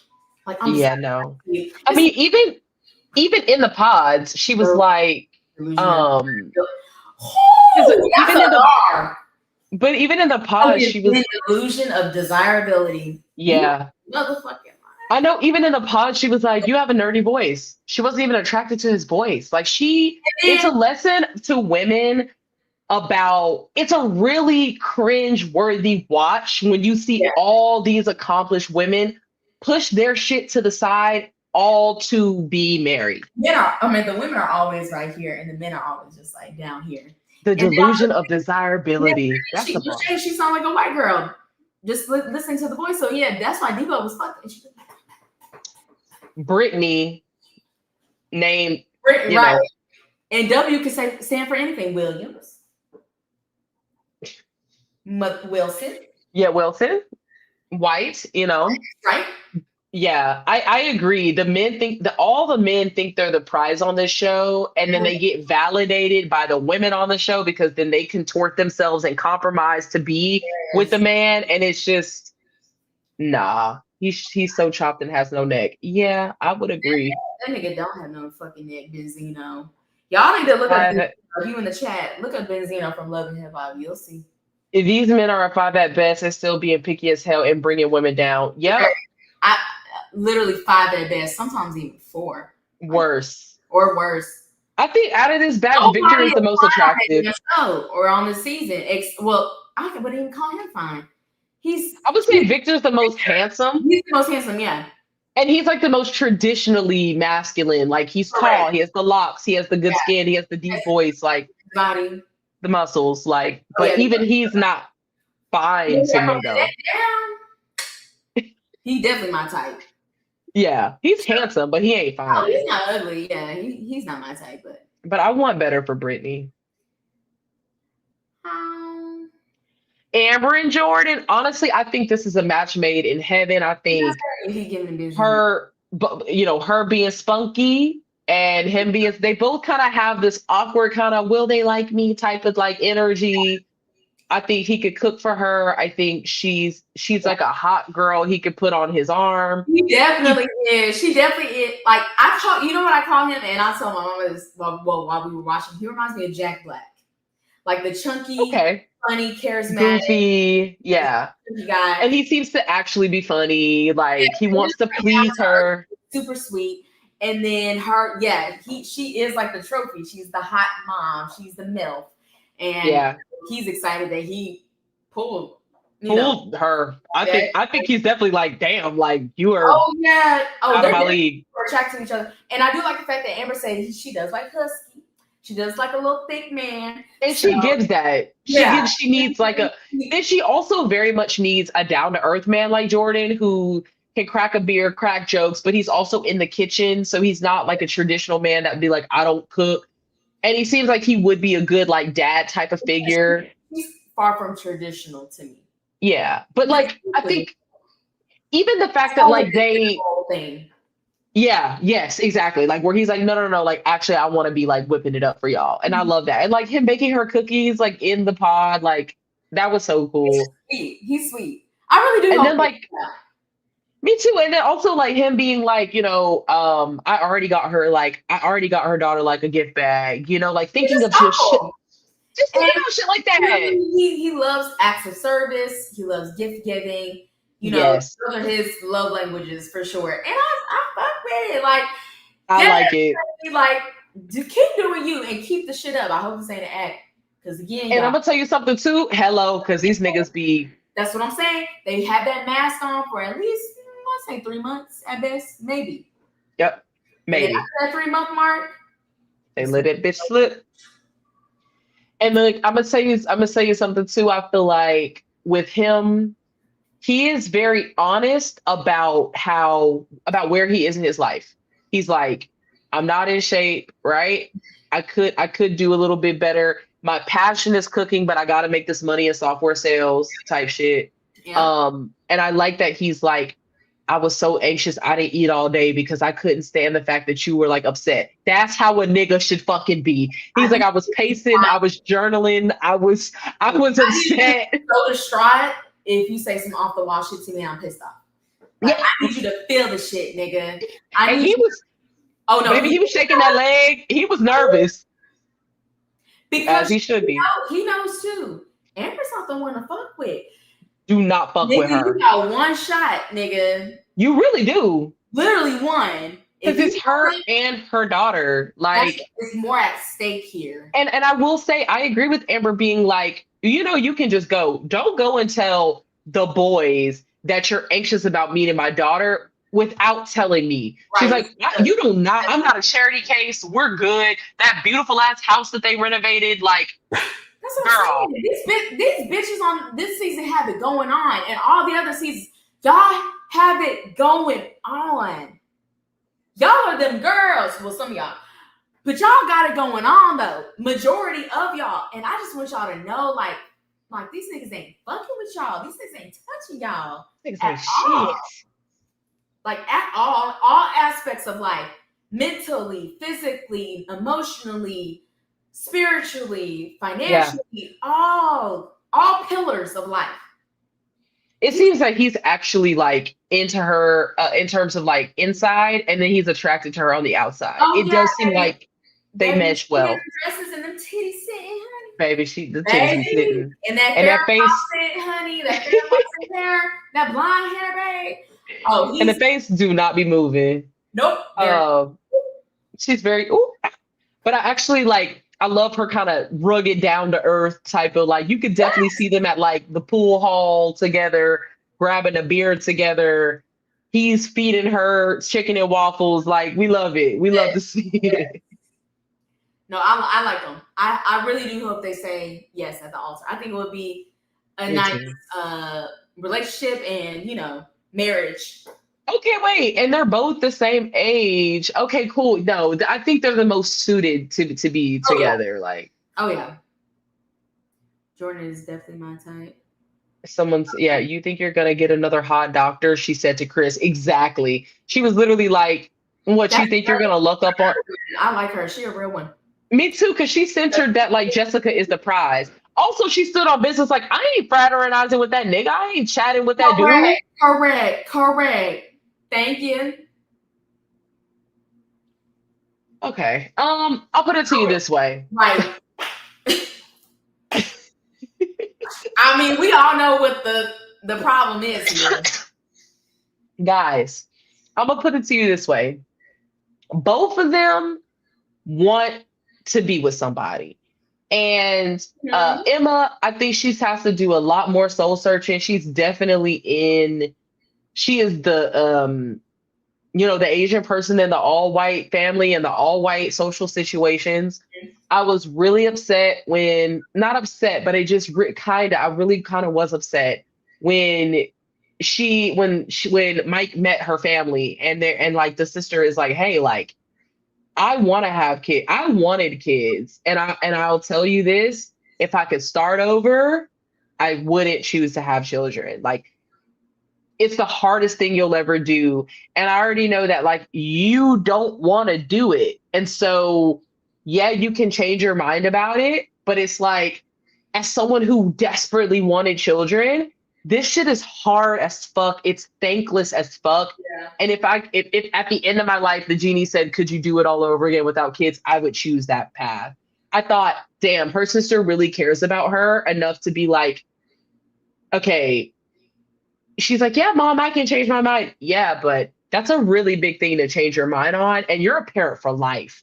And it almost just feels like, you know that Mike wants kids really, really bad, which his obsession with kids and not going into like how he thinks he would be a good father, or what's the shit you're going through in therapy, or what's the stuff that like your dad did that was wrong that you're gonna like, niggas be talking about kids, but they don't be talking about like how they would parent or how like good of a father they would be, which always bothers me. But I think Mike is settling because you really should pick a woman who's emphatic about having a child. And Emma she's not even 50-50. Like, I don't think she wants to have kids, but she feels like maybe I could fit myself into that world.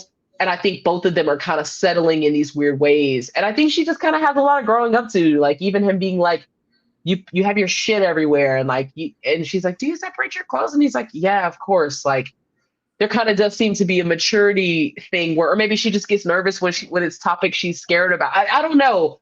Something about this feels very superficial, but I thought I was really upset that she was explaining and crying about I was bullied and I wasn't chosen to be people's romantic partners, and her parents being like, huh, that's so weird. I mean, I guess you did used to just run to the basement and not talk to anyone when you were in school, but we just thought you were kind of to yourself. It's like, how did you not know that like an Asian kid with a birth defect would have a horrible time in fucking Ohio? Like, anyway, there's just a lot kind of wrong with this dynamic, in my opinion. Mm-hmm. Everything you said, I was gonna say. Everything you fucking said. I mean, I hope they don't get married. It's not gonna work. Because it's one thing to compromise, right? But there's another thing to just, y'all just aren't aligned on this major life changing situation. There's a huge difference. That's like me dating a man that wants to impregnate me without a ring. That's a hard no.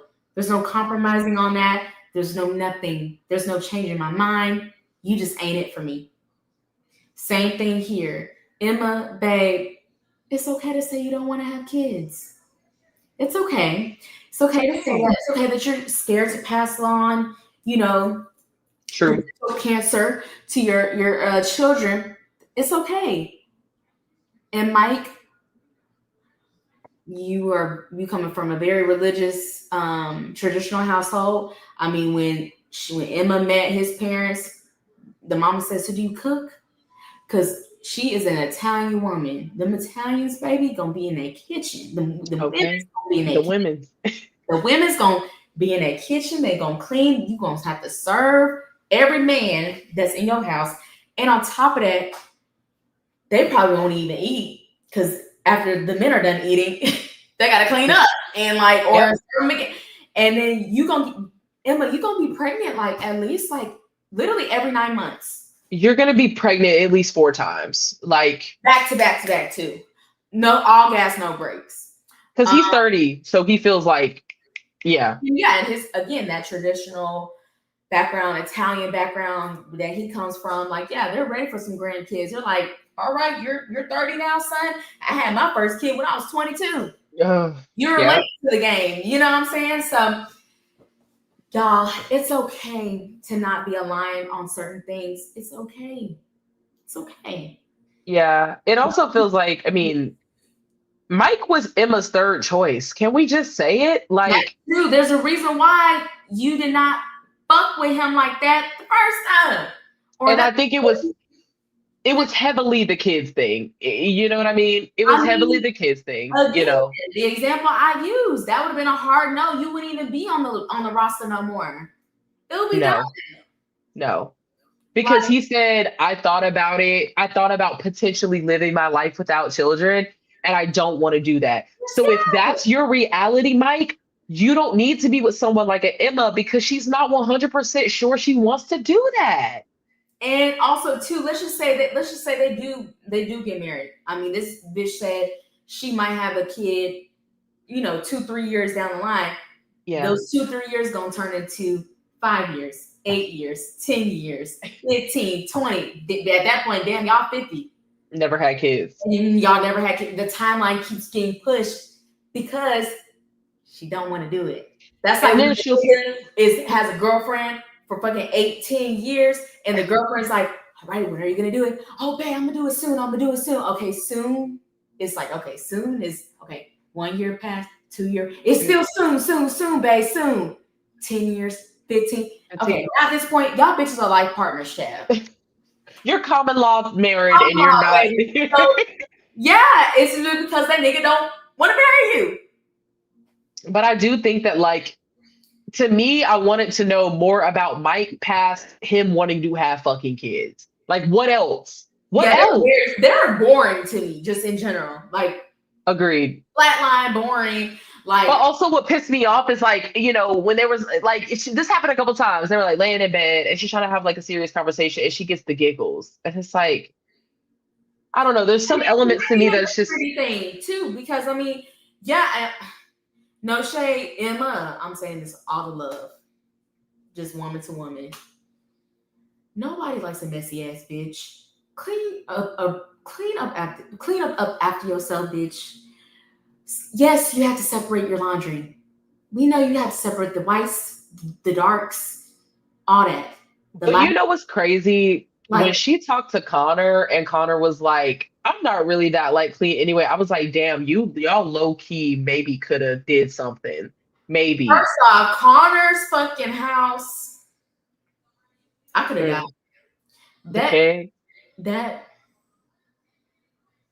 that ain't no grown man's It house. low key seems like it would be perfect for Emma. Like low key. I mean, the Child. way she, And then just very y'all childish. living in fucking squalor, like in squalor, whatever. But Squalor. see, I'm over here trying to be petty and shit. I can't even say the fucking word. But still, yeah, we get, Yeah, yeah. like y'all just want to live like pigs, It gave frat boy. nasty. Yeah, and you know how dirty fucking Oh frat yeah. boys in like their apartments and their frat houses are. It's disgusting. Like I don't even know how Mhm. they feel right even walking in the door. Even the air that I'm breathing is bacteria filled. Because like And I think, yeah, I feel like Emma would have, but I think she I probably want, even laughed at the shit. She probably yeah, she like she would always get the giggles when they would have serious conversations, and to me that indicates that like or she's you're just doing nervous. something, you're doing something that makes you nervous, and you're doing something that maybe is not really in alignment with what you really want to do. To me, that's what that nervous laughter kind of tells. It's Yeah. like, okay, these are really serious conversations about like your future as like having a child or not. That's a big fucking thing. That Yeah. is not something like someone has said, picking up like parenting is not a casual thing you do. That's not something where, okay, I think Right. I changed my mind on it. Like, Right. Right. but then like Right.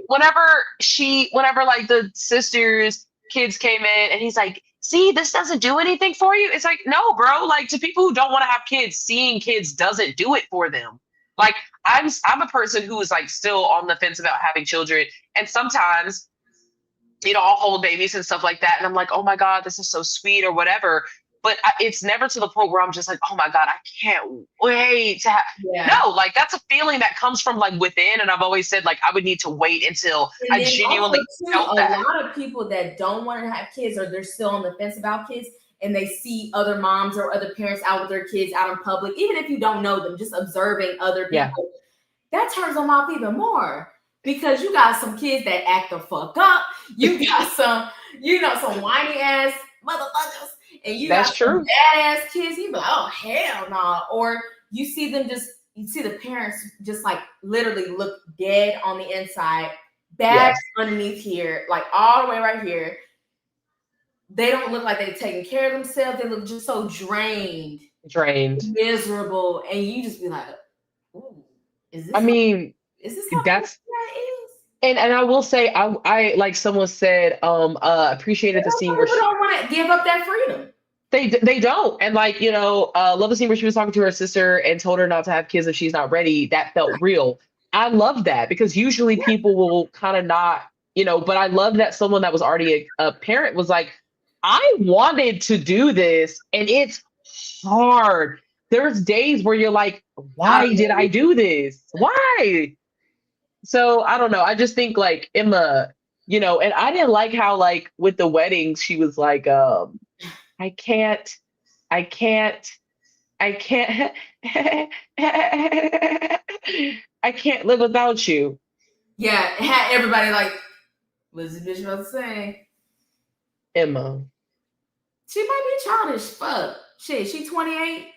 I mean, girl. You're at the motherfucking altar. Oh, and then I thought it was really awkward that he brought up the kids thing at the altar. I was like, oh, Because the nigga want kids, child. He want them, and that's okay. Well, then, but it's like, look, oh, your marriage vows are is your vows not supposed to be about your fucking woman?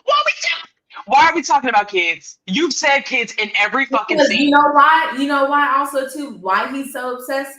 He's hearing it from his motherfucking parents, probably. They That's just get that type that's like, all right, where's my grandkids? All right, where's my grandkids? All right, where's my grandkids? Have you found a girl yet? Are you ready to settle down? Are you ready to get married? Do you have a house? Do you have a that's true. you know?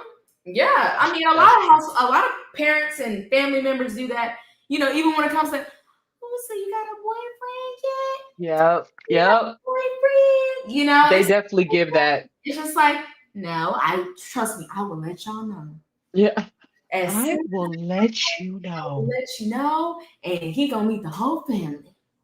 Leave it alone, sister. So wait, do you think he's gonna say yes? Because I think she said yeah first, right? She no. Oh yeah, you're right. She did say yes. She said yes. She did. Okay, so but it cut off You know before. what? I'm 50-50, but I hope he says no. Me too. And I don't say both of y'all. I hope he says no. Because Emma, I was really rooting for you to say no Because let's just because of say the if he kid does thing. say yes, I bet you they'll be divorced in like a year. Yeah, So they're not gonna make it. that's marriage. They probably won't make it to the reunion if they say yes, you know. Or that too. Or you're gonna have one of the situations that millions of people find themselves in where they're in a miserable ass, mismatched ass marriage just for the sake of being together. That too. That And, but I don't know. I would hate that for them, but I mean that could be the case.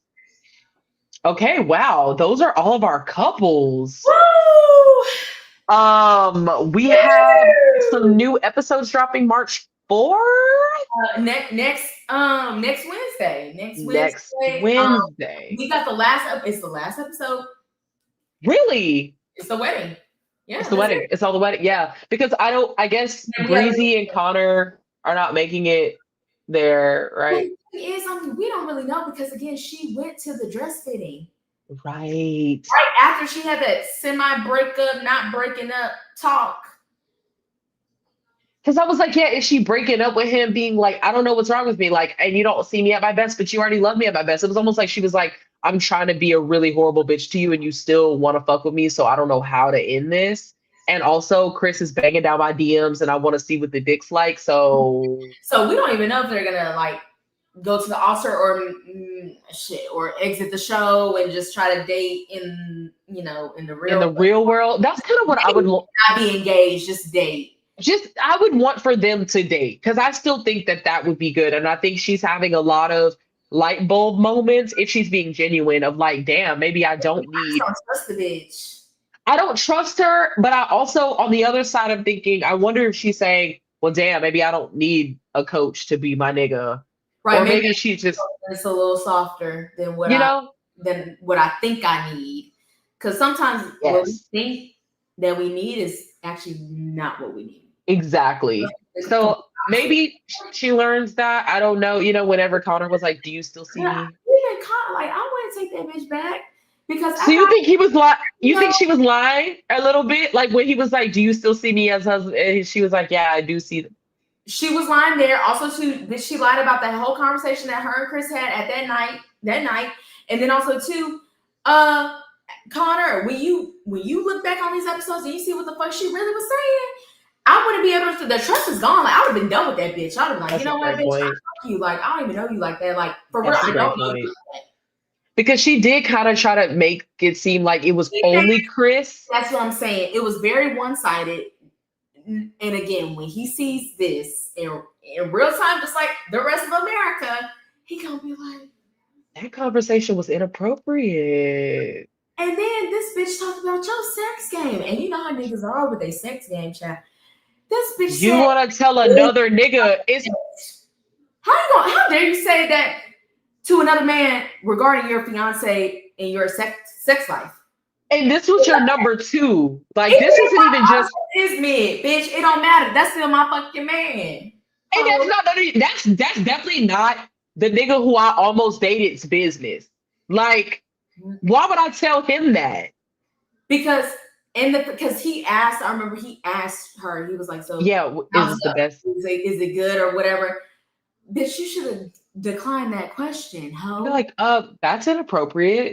Actually, I'm Yeah. ending this conversation right now. I should have ended it minutes ago, but I try to give you the benefit of the doubt, maybe, not really.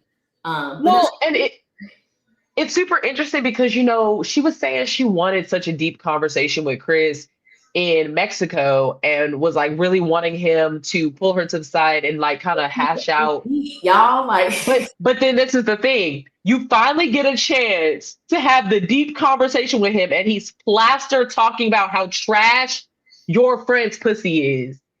You're insane. he talking about bitch, you just a wham bam, thank you, ma'am, honey. I He don't even said we would be past 2 fucking. a.m. I don't take you out when it's light outside, Chef. You hit a bitch in these ungodly hours to have sex. That's all you did. But He I never have said to be drunk. I have to be drunk to fuck you. he's literally plastered. I'm hitting you up after I hit the strip club and I'm saying, hey, do you want me to come over? Let's be honest. Whenever they were all pretty much sober during the day in Mexico, he was not trying to have no conversations with no damn Bree. Because No, if he's saying that Jessica needs to hit Pilates every day, what is he saying about Bree? And I just think she's just, a heavier. I mean, I'm not even saying, but just taller and more broader and like. And she got a hard ass face. That's why I just don't understand why Chris isn't attracted to Jessica. Jessica. Because Jessica's like really short too, and like petite, she's cute, more she's petite. pretty face. There's nothing wrong with her physically at all. She's not bad. I think he just wants to be single. I don't think you're ready to be married. That's what I'm saying. He just pulled that shit out his ass. You know what? Ex-girlfriends of Chris, come up to the front. Do y'all bitches do Pilates and CrossFit every motherfucking day? Please come to the motherfucking front and tell us who this nigga is for real. I really hope the reunion. So there has been an interview with one of the ex-girlfriends. You can go on TikTok. I have been seeing clips. She did blast like a recording from him, like his favorite line that he said at the get together and also on the call recording. I don't give a flying fuck. I don't give a flying fuck. I don't give a flying fuck. So like he was like saying some bullshit or whatnot to his ex-girlfriend, and she like had the call recorded. Regardless how he is, what we're seeing right now is how he is in real life. Like that's how he is in real life. This nigga is who he is. And I hope every bitch that even my young hoes. Yeah. My young hoes, listen, don't get caught up in no old ass nigga trying to fuck with you. Hello? Just learn to. Don't let the money fool you. Don't think you that bitch because the older man trying to fuck with you. Run, sister. He's only trying to fuck with you because he, number one, can't pull anybody his age for obvious reasons. Two, he just wants to control you, have that power dynamic, like he just wants to manipulate you. Don't fall for it. So anybody that's in Columbus, Ohio, or even fucking Cleveland, or anywhere in Ohio or the United States, don't let this man take advantage of you. If anything, he needs to be arrested because I feel like overly freaked out fucking men like that are in danger in society. They're definitely in danger to women that are superly just overly just doing it because it's like, all right, nigga, you the type of bitch that's gonna fuck a woman that's so drunk where she can't even move her body. Yep. You give me that you grab asses in the club. You give me that you think women owe you sex. Yep. Because we're women. I mean, he was so bewildered, like, Bree, why aren't you all over me? Like, why do you want to be... Want to fuck me? Why wouldn't you want to suck my penis? Like, I would want to fuck you. You should be happy. That's it.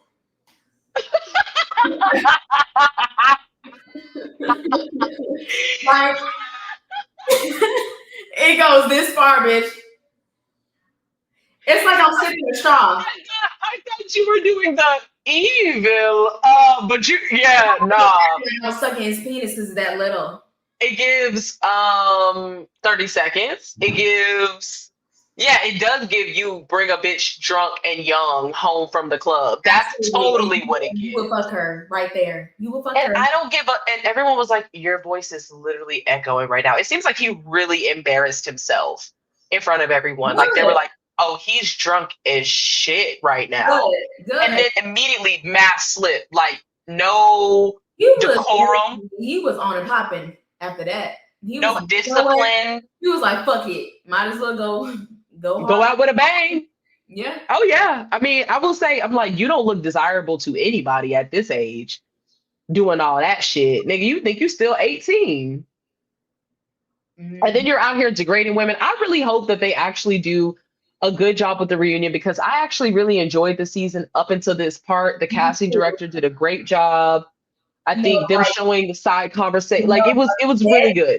Dead ass. If Nick and motherfucking Vanessa don't, I'm giving y'all one last fucking reunion.